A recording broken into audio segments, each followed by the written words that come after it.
ಓಂ ನಮಃ ಸಿದ್ಧೇಭ್ಯಃ ಓಂ ನಮಃ ಸಿದ್ಧೇಭ್ಯಃ ಓಂ ನಮಃ ಸಿದ್ಧೇಭ್ಯಃ ನಮೋ ಅರಿಹಂತಾನಂ ನಮೋ ಸಿದ್ಧಾಣಂ ನಮೋ ಆಯರ್ಯಾಣಂ ನಮೋ ಉವಧ್ಯಾಯಾನಂ ನಮೋ ಲೋಯೇ ಸೌವಸಾಹುನಂ ಸರಸ್ವತೀ ನಮಸ್ತುಭ್ಯಂ ವರದೆ ಕಾಮರೂಪಿಣಿ ವಿದ್ಯಾರಂಭಂ ಕರಿಷ್ಯಾಮಿ ಸಿದ್ಧಿರ್ಭವತು ಮೇ ಸದಾ ಸಿದ್ಧಿರ್ಭವತು ಮೇ. ನಮೋಸ್ತು ದ್ವಾದಶಾಂಗ ದಿನವಾನಿ ಮಾತನ ನಮೋಸ್ತು ಅಜಶ್ ನಮೋಸ್ತು ಗುರುದೆ ನಮೋಸ್ತು ನಮೋಸ್ತು ಅಜಶ್ ನಮೋಸ್ತು ನಮೋಸ್ತು ನಮೋಸ್ತು.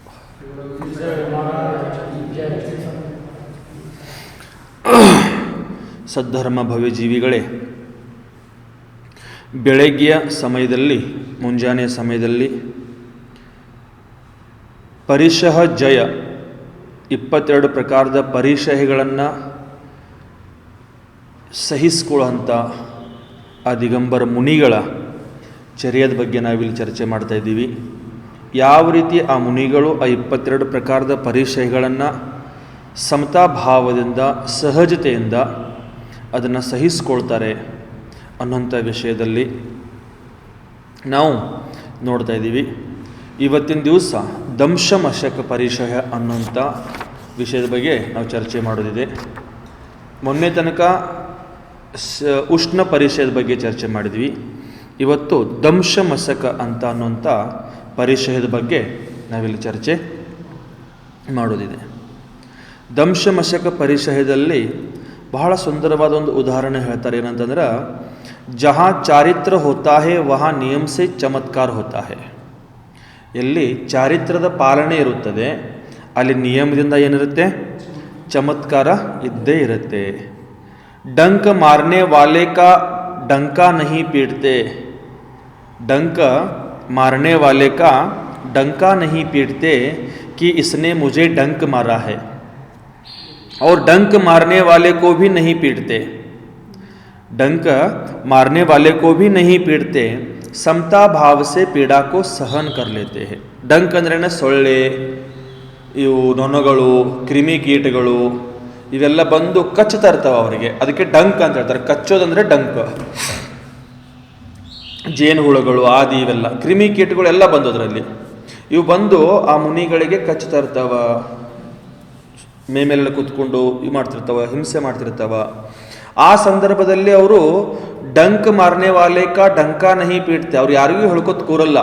ನನಗೆ ಸೊಳ್ಳೆ ಕಡಿತಾ ಇದ್ದಾವ, ನನಗೆ ಸೊಳ್ಳೆ ಕಚ್ತಾ ಇದ್ದಾವ, ನನಗೆ ಏನಾರು ಔಷಧ ಹಚ್ಚಿರಿ, ಅಥವಾ ಸೊಳ್ಳೆ ದೂರ ಮಾಡಿ, ಸೊಳ್ಳೆ ಪರದೆ ತಂದು ಕೊಡಿ, ಅಥವಾ ಏನೇನೋ ಅನೇಕ ಪ್ರಕಾರದ ಏನೇನು ಬಂದವಲ್ಲ ಈಗ ಕಾಯಿಲ್ಗಳು ಅವು ಇವೆಲ್ಲ, ಇಂಥವೆಲ್ಲ ಹಚ್ಚಿರಿ ಅನ್ನೋಂಥ ಭಾವನೆ ಯಾವತ್ತವ್ರ ಮನಸ್ಸಲ್ಲಿ, ಮತ್ತು ಜನರಿಗೆಲ್ಲ ಹೇಳ್ಕೊತ ಕೂರಲ್ಲ ಅವರು. ಜನರಿಗೆಲ್ಲ ಡಂಕಾ ನಹಿ ಪೀಡ್ತೆ, ಡಂಕಾ ಅಂದ್ರೆ ಪ್ರಚಾರ ಮಾಡುವುದಿಲ್ಲ ಆ ಥರದವರು. ಸೊಳ್ಳೆ ನನಗೆ ಕಡಿತಾ ಇದ್ದಾವ, ಸೊಳ್ಳೆ ಕಚ್ತಾ ಇದ್ದಾವ, ಕ್ರಿಮಿಕೀಟಗಳು ನನಗೆ ಕಚ್ತಾ ಇದ್ದಾವ, ಹಾಸಿಗೆಯಲ್ಲಿ ಕ್ರಿಮಿಗಳಾಗಿದ್ದಾವ, ಅಥವಾ ಅವ್ರು ಕೂತ್ಕೊಳ್ಳೋ ಸ್ಥಾನದಲ್ಲಿ ತಗನೆ, ಹೇನು ಇವೆಲ್ಲ ಬರ್ತಾವಲ್ಲ, ಇಂಥವೆಲ್ಲ ಆಗಿದಾವ. ಇಂಥವೆಲ್ಲ ಯಾವುದೇ ಪ್ರಕಾರದವರು ಅದನ್ನು ಪ್ರಚಾರ ಮಾಡೋದಿಲ್ಲ. ಅದನ್ನ ಸಹಜತೆಯಿಂದ ಸಹನೆ ಮಾಡ್ಕೊಳ್ತಿರ್ತಾರೆ. ಎಷ್ಟು ಕಷ್ಟ ಆದರೂ ಕೂಡ ಅದನ್ನ ಸಹನೆ ಮಾಡ್ತಿರ್ತಾರೆ. ಇರುವೆಗಳು ಇವೆಲ್ಲ ಬಂದು ಕಚ್ತಾ ಇದ್ರು ಸಹ ಅವರು ಸುಮ್ಮನೆ ಅದನ್ನ ಸಹನೆ ಮಾಡ್ತಿರ್ತಾರೆ. ಒಂದು ಏನಂತಂದ್ರೆ ಅದರ ಹಿಂಸೆ ಆಗಬಾರ್ದು, ಆ ರೀತಿ ಕಾರಣದಿಂದ ಕೆಲವೊಬ್ರು ಹೇಳ್ತಿರ್ಬೋದು, ಇದಕ್ಕೆ ಏನಾದ್ರು ಸ್ವಲ್ಪ ಉಪಚಾರ ಮಾಡಿ, ಹಿಂಸೆ ಆಗಬಾರ್ದು. ಇರುವೆ ಎಲ್ಲ ಇದ್ದಾಗ, ತಗನೆ ಎಲ್ಲ ಇದ್ದಾಗ, ನಾವು ಮಲ್ಕೊಂಡಾಗ, ವಿಶ್ರಾಂತಿ ಮಾಡುವಾಗ ಅದ್ರ ಮೇಲೆ ಕೈ ಕಾಲು ನಮ್ಮದು ಮೈಯೆಲ್ಲ ಬಿದ್ದರೆ ಅವು ಸಾಯ್ತವ ಅನ್ನುವಂಥ ದೃಷ್ಟಿಯಿಂದ ಹೇಳ್ತಿರ್ಬೋದು. ಆದರೆ ನನಗೆ ಕಷ್ಟ ಆಗ್ತಾ ಇದೆ ಅಂತ ಅವ್ರು ಯಾವತ್ತೂ ಯಾರಿಗೂ ಹೇಳುವುದಿಲ್ಲ. ಸಹ ಲೇತೆ ಹೇ ಅವ್ರು ಡಂಕ್ ಮಾರನೆ ವಾಲೆ ಕೋ ಬಿ ನಹಿ ಪೀಡ್ತೆ. ಮತ್ತು ಯಾವ ಬಂದು ಕಚ್ತಾ ಇದ್ದಾವಲ್ಲ ಅದನ್ನ ಅವರು ಹೊಡೆಯೋದು, ಸಾಯಿಸೋದು ಕೂಡ ಅವರು ಏನು ಮಾಡುವುದಿಲ್ಲ. ಉಸೆ ಸಮತಾ ಭಾವ ಸೆ ಉಸ್ ಪೀಡಾ ಕೋ ಸಹನ್ ಕರ್ ಲೇತೆ. ಸಮತಾ ಭಾವದಿಂದ ಆ ಪೀಡೆಯನ್ನು ಏನು ಮಾಡ್ತಾರೆ ಅವರು, ಸಹನೆ ಮಾಡ್ತಾರ. ಹಿಂಸೆ ಆಗಬಾರ್ದಂತ ಪಿಂಚಿಂದ ಅದನ್ನ ಸ್ವಲ್ಪ ದೂರ ಮಾಡಬಹುದು. ಹಿಂಸೆ ಆಗಬಾರ್ದು, ಎಲ್ಲೂ ಮರೆತು ನಾವೇನೋ ಮಾತಾಡ್ಕೊತ ಕೂತಿದ್ದೀವಿ, ಏನೋ ಚರ್ಚೆ ಮಾಡ್ಕೊತ ಕೂತಿದ್ದೀವಿ, ಅಥವಾ ಧ್ಯಾನದಲ್ಲಿ ಲೀನವಾಗಿದ್ದೀವಿ ಅಂಥ ಸಮಯದಲ್ಲಿ ಮರೆತು ನಮ್ಮ ಕೈಗೆ ಬಂದದಕ್ಕೆ ತಾಗಿ ಸಾಯಬಾರ್ದು ಅನ್ನೋಂಥ ಉದ್ದೇಶದಿಂದ ಅದನ್ನು ಪಿಂಚಿಯಿಂದ ದೂರ ಮಾಡ್ತಾ ಇರ್ತಾರೆ. ಆ ಜೀವಿಗೆ ಹಿಂಸೆ ಆಗಬಾರ್ದು, ಆ ಜೀವಿಗೆ ನೋವು ಆಗಬಾರ್ದು, ಆ ಜೀವದ ಪ್ರಾಣ ಹರಣ ಆಗಬಾರ್ದು ಅನ್ನೋಂಥ ಉದ್ದೇಶದಿಂದ ಪಿಂಚಿಂದ ದೂರ ಮಾಡ್ತಾರ. ಇಲ್ಲದಿದ್ದರೆ ಸಹಿಸ್ಕೊಳ್ಳೋಂಥ 100% ಕೆಪಾಸಿಟಿ ಇದ್ದವರದನ್ನ ಯಾವುದೇ ಪ್ರಕಾರದ ಪ್ರಚಾರ, ಯಾವುದೇ ಪ್ರಕಾರದ ಭಾವನೆ ಕೆಡಿಸ್ಕೊಳ್ಳೋಂಥದ್ದು ಭಾವನೆ ಅವರು ಮಾಡೋದಿಲ್ಲ. ಅದನ್ನ ಸಹಿಸ್ಕೊಳ್ತಾನೆ ಕೂತ್ಕೊಂಡ್ಬಿಟ್ಟಿರ್ತಾರೆ. ಅದನ್ನ ಎಲ್ಲ ಪ್ರಕಾರದ ಹಿಂಸೆಯನ್ನು, ಎಲ್ಲ ಪ್ರಕಾರದ ಕಷ್ಟಗಳನ್ನು ಅವರು ಸಹಿಸ್ಕೊಂತ ಅದಕ್ಕೆ ದಂಶ ಮಸಕ ಅಂತ ಹೇಳ್ತಾರೆ. ಅದಕ್ಕೆ ದಂಶ ಮಸಕ, ದಂಶ ಮಾಡ್ತಾ ಇದ್ದಾರೆ ನಿಮಗೆ. ಅದು ಮಸಕ ಅಂತಂದ್ರೆ ಕ್ರಿಮಿ ಕೀಟಗಳಾದಿ ಇವೆಲ್ಲ ಬಂದು ನಿಮ್ಮನ್ನೇ ಕಷ್ಟ ಇದಾವ, ಅದನ್ನ ತಿಳ್ಕೊಳ್ಬೇಕು ಇಲ್ಲಿ. ಈ ಪ್ರಕಾರ ಮುನಿರಾಜ್ ಕೋ ಕಷ್ಟ ದೇನೆ ವಾಲಾ ಥಕ್ ಜಾತಾ ಹೈ. ಮುನಿರಾಜರಿಗೆ ಕಷ್ಟ ಕೊಡುವಂತ ಆ ಕ್ರಿಮಿಗಳು ಅವೇನಿದಾವಲ್ಲ, ಸೊಳ್ಳೆ ಗಿಳಿವೆಲ್ಲ, ಇವೆಲ್ಲ ಸೋತ್ ಹೋಗ್ಬಿಡ್ತಾವ. ಅಂದ್ರೆ ಅಷ್ಟು ಸುಸ್ತಾಗಿ ಬಿಡುತ್ತೆ ಅವರಿಗೆ. ಮುನಿರಾಜ್ ಕೋ ಕಷ್ಟ ದೇನೆ ವಾಲಾ ಥಕ್ ಜಾತಾ ಹೈ ಪರಂತು ಕಷ್ಟ ಸಹನೆ ವಾಲಾ ನಹಿ ಥಕ್ತಾ ಹೈ. ಕಷ್ಟಗಳನ್ನ ಸಹಿಸ್ಕೊಳ್ಳೋರು ಅವರು ಸೋಲು ಒಪ್ಕೊಳ್ಳೋದಿಲ್ಲ, ಅವರು ಕಷ್ಟ ಕೊಡೋರೇ ಸೋಲು ಒಪ್ಕೊಂಡ್ಬಿಡ್ತಾರಲ್ಲಿ. ಕ್ಯೋಂಕಿ ಕಷ್ಟ ದೇನೆ ವಾಲಾ ಅಲ್ಪ ಶಕ್ತಿ ವಾಲಾ ಹೋತಾ ಹೈ. ಕಷ್ಟ ಕೊಡೋರದ್ದು ಶಕ್ತಿ ಎಷ್ಟಿರುತ್ತೆ? ಅಲ್ಪ ಇರುತ್ತೆ, ಅಲ್ಪ ಶಕ್ತಿ ಇರುತ್ತದೆ. ಆದರೆ ಕಷ್ಟಕ್ಕೂ ಸಹನೆ ವಾಲಾ ಅನಂತ ಶಕ್ತಿವಾನ್ ಹೋತಾ ಹೈ. ಕಷ್ಟಗಳನ್ನ ಸಹಿಸ್ಕೊಳ್ಳೋರು ಹೇಗಿರ್ತಾರೆ ಅಂದರೆ ಅನಂತ ಶಕ್ತಿವಾನ್ ಇರ್ತಾರ ಅಂತ ತಿಳ್ಕೊಳ್ಬೇಕಿಲ್ಲಿ. ಕಷ್ಟ ದೇನೆ ವಾಲೆ ಕೋ ಸೋಚನಾ ಪಡ್ತಾ ಹೈ, ಸಹನೆ ವಾಲೆ ಕೋ ನಹಿ. ಕಷ್ಟ ಕೊಡೋನಿಗೆ ಯೋಚನೆ ಮಾಡಬೇಕು. ಯಾರು ಕಷ್ಟ ಕೊಡ್ತಿದಾರಲ್ಲ ಅವ್ರು ಯೋಚನೆ ಮಾಡ್ತಿರ್ತಾರೆ, ಇವ್ರಿಗೆ ಯಾವ ರೀತಿ ಕಷ್ಟ ಕೊಡಬೇಕು, ಯಾವ ರೀತಿ ಕಷ್ಟ ಕೊಡಬೇಕು, ಹೇಗೆ ಕಷ್ಟ ಕೊಟ್ಟರೆ ಇವ್ರಿಗೆ ತೊಂದರೆ ಆಗುತ್ತೆ ಅಂತ ಅವ್ರು ಯೋಚನೆ ಮಾಡ್ತಿರ್ತಾರ, ಕಷ್ಟ ಕೊಡುವಂಥವ್ರು. ಆದರೆ ಕಷ್ಟವನ್ನು ಸಹಿಸ್ಕೊಳ್ಳೋರಿಗೆ ಯೋಚನೆ ಮಾಡೋದು ಅವಶ್ಯಕತೆ ಇಲ್ಲ. ಅವ್ರು ಶಾಂತವಾಗಿ ತನ್ನೆಲ್ಲ ತಾನು ಲೀನವಾಗಿಟ್ಟಿರ್ತಾರ. ಅದಕ್ಕೆ ಅವ್ರಿಗೇನು ಯೋಚನೆ ಮಾಡೋದು ಅವಶ್ಯಕತೆ ಇರುವುದಿಲ್ಲ ಅಂತ ತಿಳ್ಕೊಳ್ಬೇಕು ಇಲ್ಲಿ. ಕಷ್ಟ ದೇನೆ ವಾಲಾ ದುರ್ಗತಿ ಮೇ ಜಾತಾ ಹೈ. ಕಷ್ಟ ಕೊಡುವಂಥವ್ರು ಎಲ್ಲಿ ಹೋಗ್ತಾರ? ದುರ್ಗತಿಗೆ ಹೋಗ್ತಾರೆ. ಕಷ್ಟ ದೇನೆ ವಾಲಾ ದುರ್ಗತಿ ಮೇ ಜಾತಾ ಹೈ और ಕಷ್ಟ ದೇನೆ ವಾಲಾ ಮಹಾ ಕಷ್ಟ ಕೋ ಪಾತಾ ಹೈ. ಕಷ್ಟವನ್ನು ಕೊಡೋನಿಗೆ ಮಹಾ ಕಷ್ಟಗಳು ಮತ್ತೆ ಸಿಗ್ತಾವೆ ದುರ್ಗತಿಗೆ ಹೋದಾಗ. ಕಷ್ಟ ಕೊಡುವಂತವನಿಗೆ ಎಲ್ಲಿ ಹೋಗ್ತಾನ? ದುರ್ಗತಿಗೆ ಹೋಗ್ತಾನ. ಕಷ್ಟ ಕೊಡೋನಿಗೆ ಮಹಾ ಕಷ್ಟಗಳು ಸಹಿಸ್ಕೊಳ್ಬೇಕಾಗತ್ತೆ, ಮತ್ತೆ ಮಹಾ ಕಷ್ಟಗಳನ್ನ ಸಹಿಸ್ಕೊಳ್ಬೇಕಾಗುತ್ತದೆ ಅಂತ ಹೇಳ್ತಾರಲ್ಲಿ. ಪರಂತು ಕಷ್ಟಕ್ಕೋ ಸಹನೆ ವಾಲಾ ಸದ್ಗತಿ ಕೋ ಪಾಕರ್ ಮಹಾ ಸುಖ ಕೋ ಪಾತಾ ಹೈ. ಆದರೆ ಕಷ್ಟಗಳನ್ನ ಸಹಿಸ್ಕೊಳ್ಳೋಂಥವ್ರು ಏನಿದಾರಲ್ಲ ಆ ಮಹಾ ಮುನಿರಾಜರಿಗೆ ಏನಾಗುತ್ತೆ? ಮಹಾನ್ ಸುಖದ ಪ್ರಾಪ್ತಿ ಆಗುತ್ತದೆ, ಸದ್ಗತಿ ಪ್ರಾಪ್ತಿ ಆಗುತ್ತದೆ ಅಂತ ಹೇಳ್ತಾರಲ್ಲಿ. कष्ट सहने वाला कष्ट से मुक्त हो जाता है और कष्ट देने वाला अनेकों भाव तक कष्ट पाता है. ಕಷ್ಟವನ್ನು ಸಹಿಸಿಕೊಳ್ಳೋರು ಆ ಕಷ್ಟಗಳನ್ನ ನಾಶ ಮಾಡಿ ಕಷ್ಟದಿಂದ ಮುಕ್ತರಾಗ್ತಾರೆ, ಮುಕ್ತಿಯನ್ನು ಪಡ್ಕೊಳ್ತಾರೆ. ಆದರೆ ಕಷ್ಟವನ್ನು ಕೊಡೋನು ಅನೇಕ ಭಾವಗಳಲ್ಲಿ ಮತ್ತೆ ಕಷ್ಟಗಳನ್ನ ಅನುಭವಿಸಬೇಕಾಗುತ್ತದೆ ಅನ್ನೋಂಥ ವಿಚಾರ ಬಹಳ ಸುಂದರವಾಗಿ ಮತ್ತೆ ಮುಂದೆ ಮುಂದೆ ವಿಷಯಗಳು ಹೇಳ್ಕೊಂತ ಹೋಗ್ತಾರ. ಆ ವಿಷಯಗಳನ್ನ ನಾವಿಲ್ಲಿ ಮುಂದೆ ತಿಳ್ಕೊಂತ ಹೋಗೋಣ. ದಂಶ ಮಸಕ ಪರಿಶಃ. ಮುನಿರಾಜ್ ಜಬ್ ಧ್ಯಾನ ಲಗಾತೆ ಅಜಗರ್ ಆ ಜಾತ. ಮುನಿಗಳು ಯಾವಾಗ ಧ್ಯಾನ ಮಾಡ್ತಿರ್ತಾರ, ಅಜಗರ್, ಅಜಗರ್ ಅಂದ್ರೆ ಏನ? ಹೆಬ್ಬಾವು. ನಿಮ್ ಕಡೆ ಹೆಬ್ಬಾವು ಅಂತ ಹೇಳ್ತೀರ, ಹೆಬ್ಬಾವು. ಆ ಹೆಬ್ಬಾವು ಬಂದ್ಬಿಡುತ್ತೆ. ಮುನಿರಾಜ್ ಕಿ ಸಮತಾ ದೇಖೋ ತನ್ ಸಿಂಹ ಖಾ ಜಾತ. ಮುನಿರಾಜರ ಸಮತಾ ಹೇಗಿದೆ, ಸಂಯಮ ಹೇಗಿದೆ ಅಂತಂದ್ರೆ ಸಿಂಹ ಬಂದು ಅವ್ರ ಶರೀರವನ್ನು ಏನ್ ಮಾಡ್ತಾ ಇದೆ? ತಿಂತಾ ಇದೆ ಅಂತ ಹೇಳ್ತಾರಲ್ಲಿ. ಮಚ್ಚರ್ ಕಾಟೆ ಮಕ್ಕಿ ಕಾಟೆ ಚೀಟಿ ಕಾ ಡೇರ್ ಬಡ. ಮಚ್ಚರ್, ಚೀಟಿ. ಮಚ್ಚರ್ ಅಂದ್ರೆ ಏನ? ಸೊಳ್ಳೆ. ಚೀಟಿ ಅಂದ್ರೆ ನೊಣಗಳು. ಮಕ್ಕಿ ಹೇಳ್ದ, ಮಕ್ಕಿ ಮಕ್ಕಿ ಅಂದ್ರೆ ನೊಣ, ಚೀಟಿ ಅಂತ ಹೇಳ್ದ. ಮಚ್ಚರ್ ಕಾಟೆ ಮಕ್ಕಿ ಕಾಟೆ. ಮಚ್ಚರ್ ಅಂತಂದ್ರೆ ಸೊಳ್ಳೆ, ಮಕ್ಕಿ ಅಂತಂದ್ರೆ ನೊಣಗಳು. ಚೀಟಿ ಕಾ ಡೇರ್ ಬಡ. ಚೀಟಿ ಅಂದ್ರೆ ಇರುವೆ. ಇರುವೆಗಳು ತುಂಬಾ ಸಾವಿರಾರು ಲಕ್ಷ ಕೋಟಿ ಇರುವೆಗಳಿದಾವ. ಡೇರ್ ಬಡ. ಮುನಿವರ್ ಕಾ ತನ್ ಐಸಾ ಲಗ್ತಾ ಲಕಡಿ ಡೂಂಡ್ ಖಡಾ. ಇಲ್ಲಿ ಬಹಳ ಸುಂದರವಾಗಿ ಹೇಳ್ತಾರೆ. ಮುನಿರಾಜರ ಶರೀರ ಯಾವ ರೀತಿ ಕಾಣಿಸುತ್ತೆ ಅಂದ್ರೆ ಲಕಡಿ ಠುಂಟ್ ಖಡ. ಮರದ ಒಂದು ಒಣಗಿದ್ದ ಮರದ ತರ ಅವ್ರು ಕುತ್ಕೊಂಡ್ಬಿಟ್ಟಿರ್ತಾರ. ಅವರು ಧ್ಯಾನದಲ್ಲಿ ಇರ್ತಾರ. ಯಾವುದೇ ಪ್ರತಿಕ್ರಿಯೆಗಳನ್ನು ಅವರು ಕೊಡುವುದಿಲ್ಲ. पूर्व कर्म का चिंतन करके समता उर लाते मक्की खटमल. खटमल ಅಂದ್ರೆ ತಗನೆ, ತಿಗನೆಗಳು. ಮಕ್ಕಿ ಖಟಮಲ್ ಕಿ ಬಾಧಾ ಸೆ ಮುನಿ ನ ಘಬರಾತೆ. ತಿಗನೆ ಇರಲಿ, ಮಕ್ಕಿ ನೊಣಗಳಿರಲಿ, ಅನೇಕ ಕ್ರಿಮಿ ಕೀಟಗಳ ಬಗ್ಗೆ ಅವರು ಹೆದರುವುದಿಲ್ಲ. ಯಾಕಂತಂದ್ರೆ ಪೂರ್ವ ಜನ್ಮದವ್ರು ಏನ್ ಮಾಡ್ತಿರ್ತಾರ? ಪೂರ್ವ ಕರ್ಮದ ಚಿಂತನೆ ಮಾಡ್ತಿರ್ತಾರ. ಸಮತಾ ಧಾರೆ, ಸಮತಾವನ್ನು ಅವ್ರು ಧಾರಣೆ ಮಾಡ್ಕೊಂಡಿರ್ತಾರ. ಕರ್ಮ ನಿರ್ಜರ ಕರ್ಣೆ ಹೇತು ವಿಪದಾ ಸೇ ಲಡತೆ. ಕರ್ಮ ನಿರ್ಜರೆ ಮಾಡೋದಕ್ಕೋಸ್ಕರ ಅವರು ಅನೇಕ ಪ್ರಕಾರದ ವಿಪದೆಗಳು, ವಿಪದೆ ಅಂದ್ರೆ ಕಷ್ಟಗಳು, ಸಂಕಟಗಳು, ಇದನ್ನೆಲ್ಲ ಅವ್ರು ಏನ್ ಮಾಡ್ತಾರ, ಅದ್ರ ಜೊತೆಗೆ ಲಡತೆ ಅಂದ್ರೆ ಯುದ್ಧ ಆಡ್ತಿರ್ತಾರೆ.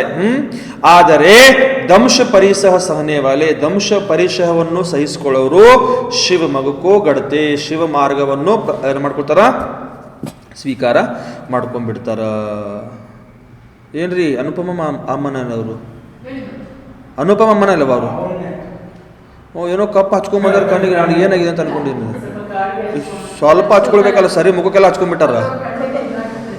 ಸ್ವಲ್ಪ ಹಚ್ಕೊಳ್ಬೇಕಾ, ಸರಿ ಮುಖಕ್ಕೆಲ್ಲ ಹಚ್ಕೊಂಡ್ಬಿಟ್ಟಾರ. ಇದು ಯಾರು ಹೊಸ ಬಂದಂತ ಅಂತಿದ್ದೆ ನಾನು ನೋಡಿದ ಏಕದಮ್ ಇದ್ಯಾರು ಬಂದಾರಪ್ಪ ಅಂತ ಅಂತಿದ್ದೆ ನಾನು.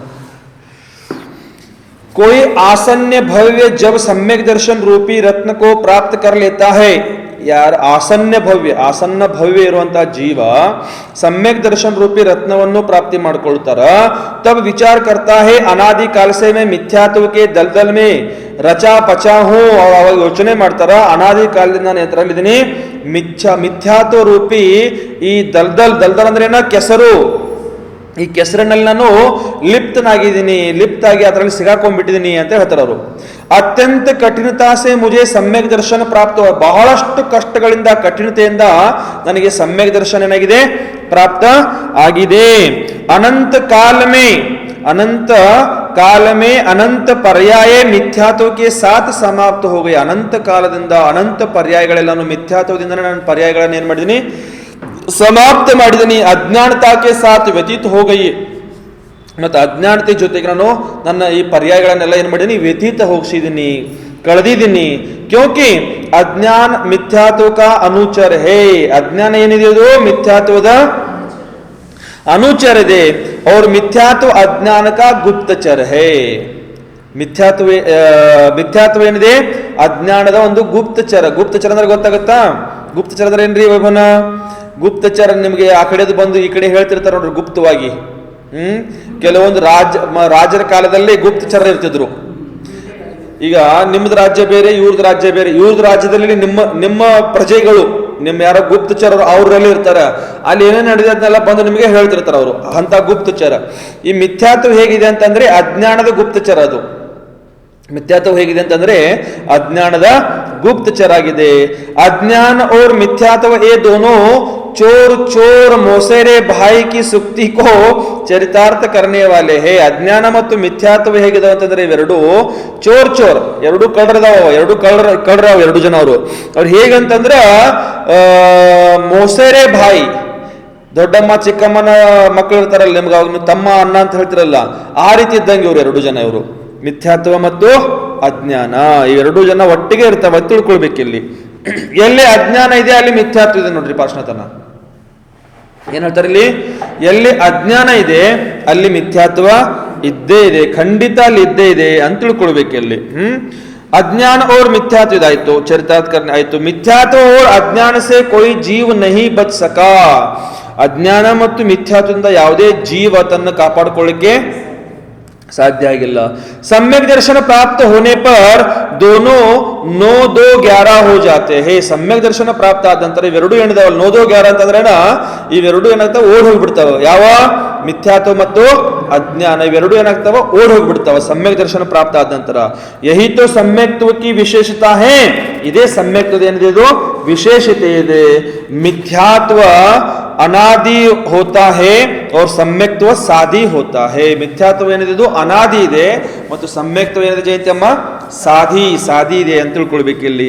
ನಾನಾ ಜೀವೋं की ಅಪೇಕ್ಷಾ से ಜೀವ ಮಿಥ್ಯಾತ್ವಕ್ಕೆ ಸಾತ್ ಜನ್ಮ ಲೇತಾ ಹೇ. ನಾನಾ ಜೀವಿಗಳ ಅಪೇಕ್ಷೆಯಿಂದ ಈ ಜೀವ ಮಿಥ್ಯಾತ್ವ ಜೊತೆಗೆ ಜನ್ಮ ತಗೊಳ್ತಾನೆ. ಇದು ನಮ್ದೆಲ್ಲರದು ಜನ್ಮ ಆಗಿತ್ತಲ್ಲ, ಜನ್ಮ ಆದಾಗ ನಾವೆಲ್ಲರೂ ಮಿಥ್ಯಾ ದೃಷ್ಟಿಗಳಿದ್ದೀವಿ. ಜನ್ಮ ಆದಾಗ ನಾವೆಲ್ಲರೂ ಏನಿದ್ವಿ, ಮಿಥ್ಯಾ ದೃಷ್ಟಿ ಇದ್ವಿ, ಅಜ್ಞಾನಿಗಳಿದ್ವಿ. ನಮಗೇನೂ ಗೊತ್ತಾಗಲಾಗ್ತಿತ್ತು, ಹೇಗೆ ಏನು ಮಾಡೋದು, ಏನು ತಗೊಳ್ಳೋದು, ಏನು ಒಳ್ಳೆಯದು, ಏನು ಕೆಟ್ಟದು, ಏನೂ ಗೊತ್ತಾಗಲಾಗ್ತಿತ್ತು ನಮಗೆ. ಒಂದು ಉದಾಹರಣೆ ಹೇಳ್ತೀನಿ ನೋಡ್ರಿ. ನಾವು ಬಾಲಕರಿದ್ದೀವಿ, ತೀರ್ಥಂಕರರು ಸಹ ಬಾಲಕರಿರ್ತಾರೆ. ಬಾಲಕರಿರ್ತಾರ. ನಮಗೇನೂ ಗೊತ್ತಾಗಲ್ಲ. ನಾವು ಅಳೋದು, ಕರೆಯೋದು, ಏನು ಒಳ್ಳೇದ್ಯಾವುದು ಕೆಟ್ಟದ್ಯಾವುದು ಪಾರ್ಶ್ವನಾಥನ್ನ ಗೊತ್ತು ಆಗುವುದಿಲ್ಲ. ಹೌದಿಲ್ಲ? ಏನು ಗೊತ್ತಾಗುವುದಿಲ್ಲ?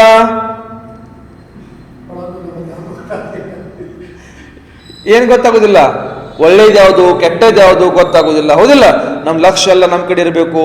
ಲಕ್ಷ್ಯ ಎಲ್ಲೆಲ್ಲೋ ಹೋಗಿಬಿಟ್ರೆ ಅದು ಅಲ್ಲಿ ಬಂದ್ಬಿಡುತ್ತೆ, ಮಿಥ್ಯಾತ್ವ ಬಂದ್ಬಿಡುತ್ತೆ ನೋಡ್ರಿ ಅದು. ಲಕ್ಷ್ಯ ನಮ್ ಕಡೆ ಇರ್ಬೇಕಪ್ಪ.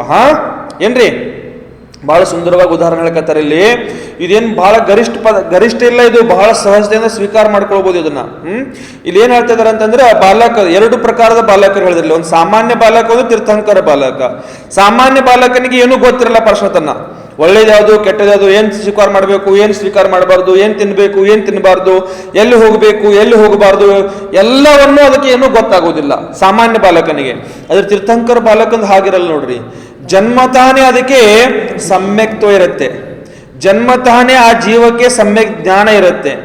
ಜನ್ಮತನ ಆ ಜೀವ ಅವಧಿ ಜ್ಞಾನವನ್ನು ಪಡ್ಕೊಂಡು ಜನ್ಮ ತಗೊಂಡಿರುತ್ತೆ. ಇವೆಲ್ಲ ಇರ್ತದ್ರಲ್ಲಿ ಆ ಜೀವ ಹತ್ರ ಜ್ಞಾನ ಇರುತ್ತೆ. ಸಾಮಾನ್ಯ ಜೀವ ಮತ್ತು ಆ ಜೀವದ ಬಗ್ಗೆ ಅಂತರಲ್ಲಿ ತಗೊಂಡ್ಬಿಡುದು ನಾವಿಲ್ಲಿ. ಈ ಪ್ರಕಾರ ಇಲ್ಲಿ ಹೇಳ್ತಾರ, मिथ्यात्व से जन्म लेता है और मिथ्यात्व के साथ मरता है, परंतु मिथ्यात्व के साथ जन्म लेता है और सम्यक्त्व के साथ में मरण करता है. कोई विशेष पुण्यशाली जीव सम्यक्त्व के साथ जन्म लेता है और सम्यक्त्व के साथ ಮರಣ ಕರ್ತಾ ಹೇ. ಬಹಳ ವಿಶೇಷವಾದಿರುವಂಥ ಜೀವನ ಹೇಳ್ತಾನೆ ತೀರ್ಥಂಕರ ಬಾಲಕ ಆದಿ ಇಂಥವರೆಲ್ಲ ಮಹಾಪುರುಷರು ಸಮ್ಯಕ್ತ್ವ ಜೊತೆಗೆ ಜನ್ಮ ತಗೊಳ್ತಾರ ಮತ್ತು ಸಮ್ಯಕ್ತ್ವ ಜೊತೆಗೆ ಮರಣ ಪ್ರಾಪ್ತಿ ಮಾಡ್ಕೊಳ್ತಾರ. ಸಾಮಾನ್ಯ ಜೀವಿಗಳ ಅಪೇಕ್ಷೆ ಅಂತ ಹೇಳುವಾಗ ಸಮ್ಯಕ್ತ್ವ ಮಿಥ್ಯಾತ್ವ ಸಹಿತ ಜನ್ಮ ತಗೊಳ್ತಾರ ಮತ್ತು ಮಿಥ್ಯಾತ್ವ ಸಹಿತನೇ ಮರಣ ಆಗುತ್ತದೆ. ನಾವು ನೀವೆಲ್ಲ ಇದೀವಲ್ಲ, ನಮ್ಮದು ಜನ್ಮ ಆದಾಗ ಹೇಗಿದ್ವಿ ನಾವು? ಮಿಥ್ಯಾತ್ವ ಸಹಿತ ಆಗಿದ್ವಿ. ಇನ್ನು ಮರಣ ಆಗುವಾಗ ಮಿಥ್ಯಾತ್ವ ಸಹಿತನೇ ಮರಣ ಆಗೋದಿದೆ ನಮ್ಮದು. ಇದು ನಿಯಮ, ಇದು ಈ ಕಾಲದ ನಿಯಮ. ಯಾಕಂತಂದ್ರೆ ಇಲ್ಲಿಂದ ಹೋಗುವಾಗ ನಾವು ಸಮ್ಯಕ್ತ್ವ ಸಹಿತ ಹೋಗ್ಲಿಕ್ಕೆ ಯಾಕಿಲ್ಲ? ಪ್ರಶ್ನೆ ಬರ್ಬೇಕಲ್ಲ, ಯಾಕಿಲ್ಲ? ಸಾಧ್ಯ ಇಲ್ಲ ಅಂತ ಹೇಳಿದೀವಿ.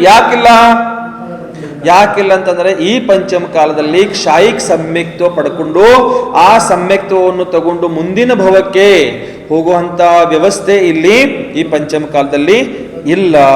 ಆ ಕಾರಣದ ಸಮ್ಯಕ್ತ್ವ ಸಹಿತ ನಮ್ಮದು ಮರಣ ಆಗೋದಿಲ್ಲ. ಕೊನೆ ಸಮಯ ತನಕ ನಮ್ಮ ಜೊತೆಗೆ ಸಮ್ಯಕ್ತ್ವ ಇರಬಹುದು.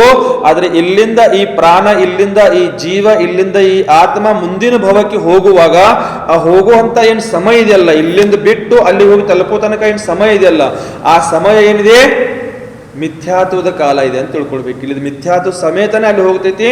ಅಲ್ಲಿ ಹೋಗಿ ಮತ್ತೆ ನೀವು ಸಮ್ಯಕ್ತ್ವಲ್ಲ ಪಡ್ಕೊಳ್ಬಹುದು ಅಂತ ಹೇಳ್ತಾರೆ ಇಲ್ಲಿ. ಅರ್ಥ ಆಯ್ತಿದು?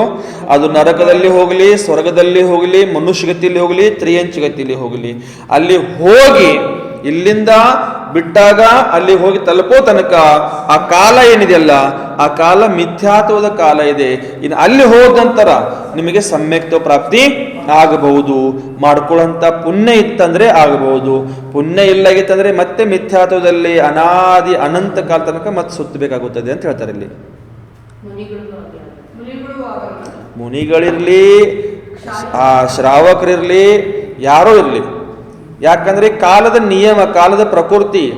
ಈ ಪಂಚಮ ಕಾಲದಲ್ಲಿ ನಿಮ್ಮ ಹತ್ರ ಇರುವಂತ ಸಮ್ಯಕ್ತ್ವ, ಉಪಶಮ ಸಮ್ಯಕ್ತ್ವ ಮತ್ತು ಶೌಕ್ಷಮಿಕ್ ಸಮ್ಯಕ್ತ್ವ, ಇವೆರಡೂ ಸಮ್ಯಕ್ತ್ವ ಸಹಿತ ಮರಣ ಆಗುವುದಿಲ್ಲ ಮತ್ತು ಸಹಿತ ಜನ್ಮ ಆಗುವುದಿಲ್ಲ. ಶಾಯಿಕ್ ಸಮ್ಯಕ್ತ್ವ ಇದ್ರೆ ಮಾತ್ರ ಅದಕ್ಕೆ ಆ ವ್ಯವಸ್ಥೆ ಇದೆ. ಈ ಎರಡು ಸಮ್ಯಕ್ತ್ವಗಳಿಗೆ ಆ ವ್ಯವಸ್ಥೆ ಇಲ್ಲ. ಅದಕ್ಕೆ ನೋಡ್ರಿ ಈ ಕಾಲದಲ್ಲಿ ನಾವು ಹೋಗುವಾಗ ಸಮ್ಯಕ್ತ್ವ ಸಹಿತ ಮರಣ ಆಗೋದಿಲ್ಲ, ನಮ್ದು ಮಿಥ್ಯಾತ್ವ ಸಹಿತನ ಆಗೋದಿದೆ. ಮತ್ತೆ ಈಗ ಯಾಕೆ ನಾವು ಸಮ್ಯಕ್ತಗೋಸ್ಕರ ಪರದಾಡಬೇಕು ಅಂತ ಮನಸ್ಸಲ್ಲಿ ಪ್ರಶ್ನೆ ಬರಬಹುದು. ಆದ್ರೆ ಹೇಳ್ತಾರಲ್ಲಿ ಸಮ್ಯಕ್ತ್ವ ಸಮೇತ ನಾವು ಮಾಡುವಂತ ಕ್ರಿಯೆಗಳೇನಿದಾವಲ್ಲ ಅದು ಪುಣ್ಯಕ್ಕೆ ನಿಮಿತ್ತ ಆಗುತ್ತದೆ. ಆ ಪುಣ್ಯದ ಪ್ರಭಾವದಿಂದ ನೋಡ್ರಿ, ನಾನು ಬೇಕಂತ ಹೇಳ್ತಾ ಇರೋದು ಇದನ್ನ, ಆ ಪುಣ್ಯದ ಪ್ರಭಾವದಿಂದ ನೀವು ಸ್ವರ್ಗದಲ್ಲಿ ಹೋಗಿ ಜನಿಸಿದಿರಿ. ಸ್ವರ್ಗದಲ್ಲಿ ಜನಿಸಿದ ಕೂಡಲೇ ನಿಮಗಲ್ಲಿ ನಿಮ್ಮ ಶರೀರ ಅಂತರ ಮುಹೂರ್ತದಲ್ಲಿ ಒಂದು ಯೌವನ ಅವಸ್ಥೆಯಲ್ಲಿರುವಂತ ಆ ಪ್ರಕಾರ ನಿಮಗೆ ಆ ಶರೀರ ಪ್ರಾಪ್ತ ಆಗಿಬಿಡುತ್ತದೆ. ಆ ಶರೀರ ಪ್ರಾಪ್ತ ಆದ ತಕ್ಷಣ ನೀವು ಸಮ್ಯಕ್ತ ಪಡ್ಕೊಳ್ಬಹುದು. ತಕ್ಷಣನೇ ಅಂತರ ಮುಹೂರ್ತದಲ್ಲಿ ಸಮ್ಯಕ್ತ ಮತ್ತೆ ಪಡ್ಕೊಳ್ಬಹುದು. ಸಮ್ಯಕ್ ದೃಷ್ಟಿ ಆಗಬಹುದು ಎಲ್ಲಿ? ಸ್ವರ್ಗದಲ್ಲಿ ಹೋಗಿ. ಆ ಪ್ರಕಾರ ತಿಳ್ಕೊಳ್ಳಿ. ಇಲ್ಲಿ ನೀವು ಸಮ್ಯಕ್ತು ಸಮೇತ ಮಾಡುವಂತ ಎಲ್ಲಾ ಕ್ರಿಯೆಗಳಿಂದ ಪುಣ್ಯ ಪ್ರಾಪ್ತಿ ಮಾಡ್ಕೊಂಡ್ರಿ. ಆ ಪುಣ್ಯದಲ್ಲಿ 608 ಜೀವಿಗಳೇನಿದಾವಲ್ಲ, ಆ 608 ಜೀವಿಗಳಲ್ಲಿ ನೀವು ಒಬ್ಬರಾಗಬಹುದು. ಇಲ್ಲಿಂದ ವಿಧೇಯ ಕ್ಷೇತ್ರಕ್ಕೆ ಹೋಗಿ ಹುಟ್ಟಬಹುದು. ಅಲ್ಲಿ ಹೋಗಿ ಆ ವಿಧೇಯ ಕ್ಷೇತ್ರದಲ್ಲಿ ಹೋಗಿ ಹುಟ್ಟಿ ನೀವು 8 ವರ್ಷ ಕಾಲ ತನಕ 8 ವರ್ಷ 48 ನಿಮಿಷದ ಒಳಗಡೆ ಆ ಕಾಲ ಏನಿದೆ ಆ ಕಾಲ ತನಕ ಕಾಯದು. ಆ ಕಾಲ ನಂತರ ಮತ್ತೆ ನೀವು ಪುನಃ ಸಮ್ಯಕ್ತ ಪಡ್ಕೊಂಡು ಎಲ್ಲಿ ಹೋಗ್ಬೋದು? ಇವನ್ನ ದಿಗಂಬರ್ ದೀಕ್ಷೆ ತಗೊಂಡು ಮುನಿಯಾಗಿ ಮೋಕ್ಷ ಕೂಡ ಹೋಗ್ಬೋದು ವಿದೇಶ ಕ್ಷೇತ್ರದಿಂದ. ಅಂದ್ರೆ ಇಷ್ಟೆಲ್ಲ ವ್ಯವಸ್ಥೆ ನಮ್ಮ ಹತ್ರ ಇದಾವೆ. ಎಲ್ಲ ಈ ವ್ಯವಸ್ಥೆ ಪ್ರಾಪ್ತ ಆಗೋದು ಅದರಿಂದ ಸಮ್ಯಕ್ತದಿಂದ. 608 ಜನ ನೋಡ್ರಿ ನಿಯಮ ಇದ್ದಿದ್ದು. ಈ 608ದಲ್ಲಿ ನಮ್ದು ನಂಬರ್ ಹತ್ತಬಹುದು. ಈ ಪಂಚಮ ಕಾಲದಲ್ಲಿ ಇಲ್ಲಿಂದ ಅಲ್ಲಿಗೆ ಹೋಗುವಂತ ವ್ಯವಸ್ಥೆ ಡೈರೆಕ್ಟ್ 608 ಮಿಥ್ಯಾತ್ವ ಸಮೇತನೆ ಅಲ್ಲಿ ಹೋಗಿ ಸಮ್ಯಕ್ತ್ವ. ಅದೇ ಹೇಳ್ತಲ್ಲ 8 ವರ್ಷ 48 ನಿಮಿಷ ತನಕ ಕಾಯ್ಬೇಕು. ಕಾದ ನಂತರ ನೀವು ಸಮ್ಯಕ್ತ ಪಡ್ಕೊಳ್ಬಹುದು ಪುಣ್ಯದ ಪ್ರಭಾವದಿಂದ. ಇಲ್ಲಿ ಏನು ನೀವು ಸಮ್ಯಕ್ತ ಸಮೇತ ಮಾಡುವಂತ ಕಾರ್ಯಗಳಿದಾವಲ್ಲ, ಆ ಕಾರ್ಯ ಎಲ್ಲ ಸಮ್ಯಕ್ತ ಇರ್ತಾವ, ಸಮೀಚೀನ ಕಾರ್ಯ ಇರ್ತಾವೆಲ್ಲ. ಆ ಸಮೀಚೀನ ಕಾರ್ಯದಿಂದ ನೀವು ಬಹಳಷ್ಟು ಪುಣ್ಯದ ಸಂಪಾದನೆ ಮಾಡ್ಕೊಂಡಿರ್ತೀರ. ಆ ಪುಣ್ಯದ ಪ್ರಭಾವದಿಂದ ನೀವು ಅಲ್ಲಿ ಹೋದ ತಕ್ಷಣ ನಿಮಗೆ ಯಾವಾಗ ಸಮ್ಯಕ್ತ ಪಡ್ಕೊಳ್ಳುವಂತ ಯೋಗ್ಯತೆ ಪ್ರಾಪ್ತ ಆಗತ್ತೆ, ಆ ಯೋಗ್ಯತೆ ತಕ್ಕವಾಗಿ ನಿಮಗೆ ಸಮ್ಯಕ್ತ ಸಿಕ್ತು. ಆ ಸಮ್ಯಕ್ತದ ಪ್ರಭಾವದಿಂದ ನೀವು ಮುನಿ ದೀಕ್ಷೆ ತಗೊಳ್ಬಹುದು. ಮುನಿ ದೀಕ್ಷೆ ತಗೊಂಡು ಮುನಿಯಾಗಿ ನೀವು ಅಂತರ ಮುಹೂರ್ತದಲ್ಲಿ ಅಷ್ಟು ಪ್ರಭಾವಶಾಲಿ ಪುಣ್ಯ ಇದ್ರೆ ನೀವು ಅಂತರ ಮುಹೂರ್ತದಲ್ಲಿ ಮೋಕ್ಷ ಪಡ್ಕೊಳ್ಬಹುದು ಕೇವಲ ದಿನ ಪಡ್ಕೊಂಡು. ಅಥವಾ ನೀವು ಅಲ್ಲಿ ಮತ್ತೆ ಕಾಲಾಂತರದಲ್ಲಿ ನಿಮ್ಮ ಆಯುಷ್ಯ ಏನಿದೆ ಆಯುಷ್ಯವನ್ನು ಆ ಆಯುಷ್ಯ ಭೋಗಿಸ್ತಾ ನೀವು ಮುಕ್ತಿ ಕೂಡ ಪಡ್ಕೊಳ್ಬಹುದು ಅನ್ನುವಂಥ ವ್ಯವಸ್ಥೆ. ಅದೆಲ್ಲ ಇದರಿಂದ ಈ ಭವದಲ್ಲಿ ನಾವು ಮಾಡಿರುವಂತ ಸಮೀಚೀನ ಕಾರ್ಯ ಸಮ್ಯಕ್ತು ಸಹಿತ ನಾವು ಮಾಡುವಂತ ಸಮೀಚೀನ ಕಾರ್ಯದಿಂದ ಆ ಪುಣ್ಯದ ಪ್ರಭಾವದಿಂದ ಅಲ್ಲಿ ನಮ್ಗೆ ಇದು ವ್ಯವಸ್ಥೆ. ಮಿಥ್ಯಾತ್ವ ತಾಳಿದ ನಂತರ ಅದೇ ಹೇಳ್ದಲ್ಲ 8 ವರ್ಷ 48 ನಿಮಿಷ ತನಕ ಕಾಯ್ಬೇಕಂತ. ಅದೇ ಹೇಳ್ದೆ ನೋಡ್ರಿ, ನೀವು ಇಷ್ಟು ಪುಣ್ಯದ ಪ್ರಭಾವ ಇಲ್ಲಿ ಪುಣ್ಯ ಕಡ್ಕೊಂಡು ಹೋಗೋದಿಲ್ಲಿಂದ ಸಮೀಚೀನ ಕಾರ್ಯ ಮಾಡಿಕೊಂಡು ಸಮೀಚೀನ ಕಾರ್ಯ ಮಾಡಿ ಇಷ್ಟು ಪುಣ್ಯ ಸಂಪಾದನೆ ಮಾಡ್ಕೊಂಡು ಹೋಗೋದಿಲ್ಲಿಂದ ಆ 8 ವರ್ಷ 48 ನಿಮಿಷ ಆದ ತಕ್ಷಣ ನಿಮಗೆ ಆ ಪುಣ್ಯದ ಪ್ರಭಾವದಿಂದ ಸಮ್ಯಕ್ತ ಆಗಬಹುದು. ಆಗತ್ತೆ ಅಂತ ಹೇಳಿಲ್ಲ ನಾನು, ಆಗಬಹುದು. ಆ ಪುಣ್ಯದ ಪ್ರಭಾವದಿಂದನೇ ಆಗ್ಬೇಕದು. ಪುಣ್ಯದ ಪ್ರಭಾವದಿಂದ ಆಯ್ತು, ನಿಮ್ಗೆ ಒಳ್ಳೆ ನಿಮಿತ್ತ ಸಿಕ್ತು, ಅಥವಾ ನಿಮಗೆ ವೇದನಾನುಭವ ಆಗ್ತಾ ಇದೆ, ದೇವದರ್ಶನ ಆಗ್ತಾ ಇದೆ, ಅಥವಾ ಜಾತಿ ಸ್ಮರಣ ಆಗ್ತಾ ಇದೆ, ಇವೆಲ್ಲ ಏನಿದಾವಲ್ಲ ಇದ್ರ ನಿಮಿತ್ತದಿಂದ ಗುರುಗಳ ಉಪದೇಶದಿಂದ ಇದರಿಂದ ನಿಮಗೆ ಸಮ್ಯಕ್ತ ಮತ್ತೆ ಪ್ರಾಪ್ತಿ ಆಗಬಹುದಲ್ಲಿ. ಆ ಸಮ್ಯಕ್ತ ಪ್ರಾಪ್ತಿ ಮಾಡ್ಕೊಂಡು ನೀವು ಮುಂದೆ ಪ್ರಯಾಣ ಮಾಡಬಹುದು. ಆಗ್ಲಂದ್ರೆ ಅಲ್ಲಿ ತನಕ ಮಿಥ್ಯಾತ್ವ ಅದು. ಎಲ್ಲಿವರೆಗೆ ಸಮ್ಯಕ್ತ ಇಲ್ಲ ಅಲ್ಲಿ ತನಕ ಮಿಥ್ಯಾತ್ವ ಅದು. ಮಿಥ್ಯಾತ್ವದಲ್ಲಿ ಮತ್ತೆ ಮರಣ ಒಂದು ಮತ್ತೆ ಎಲ್ಲಿ ಹೋಗ್ಬೇಕಲ್ಲಿ ಹೋಗ್ತೀವಿ. ಹೆಂಗ್ ಮಾಡೋದು?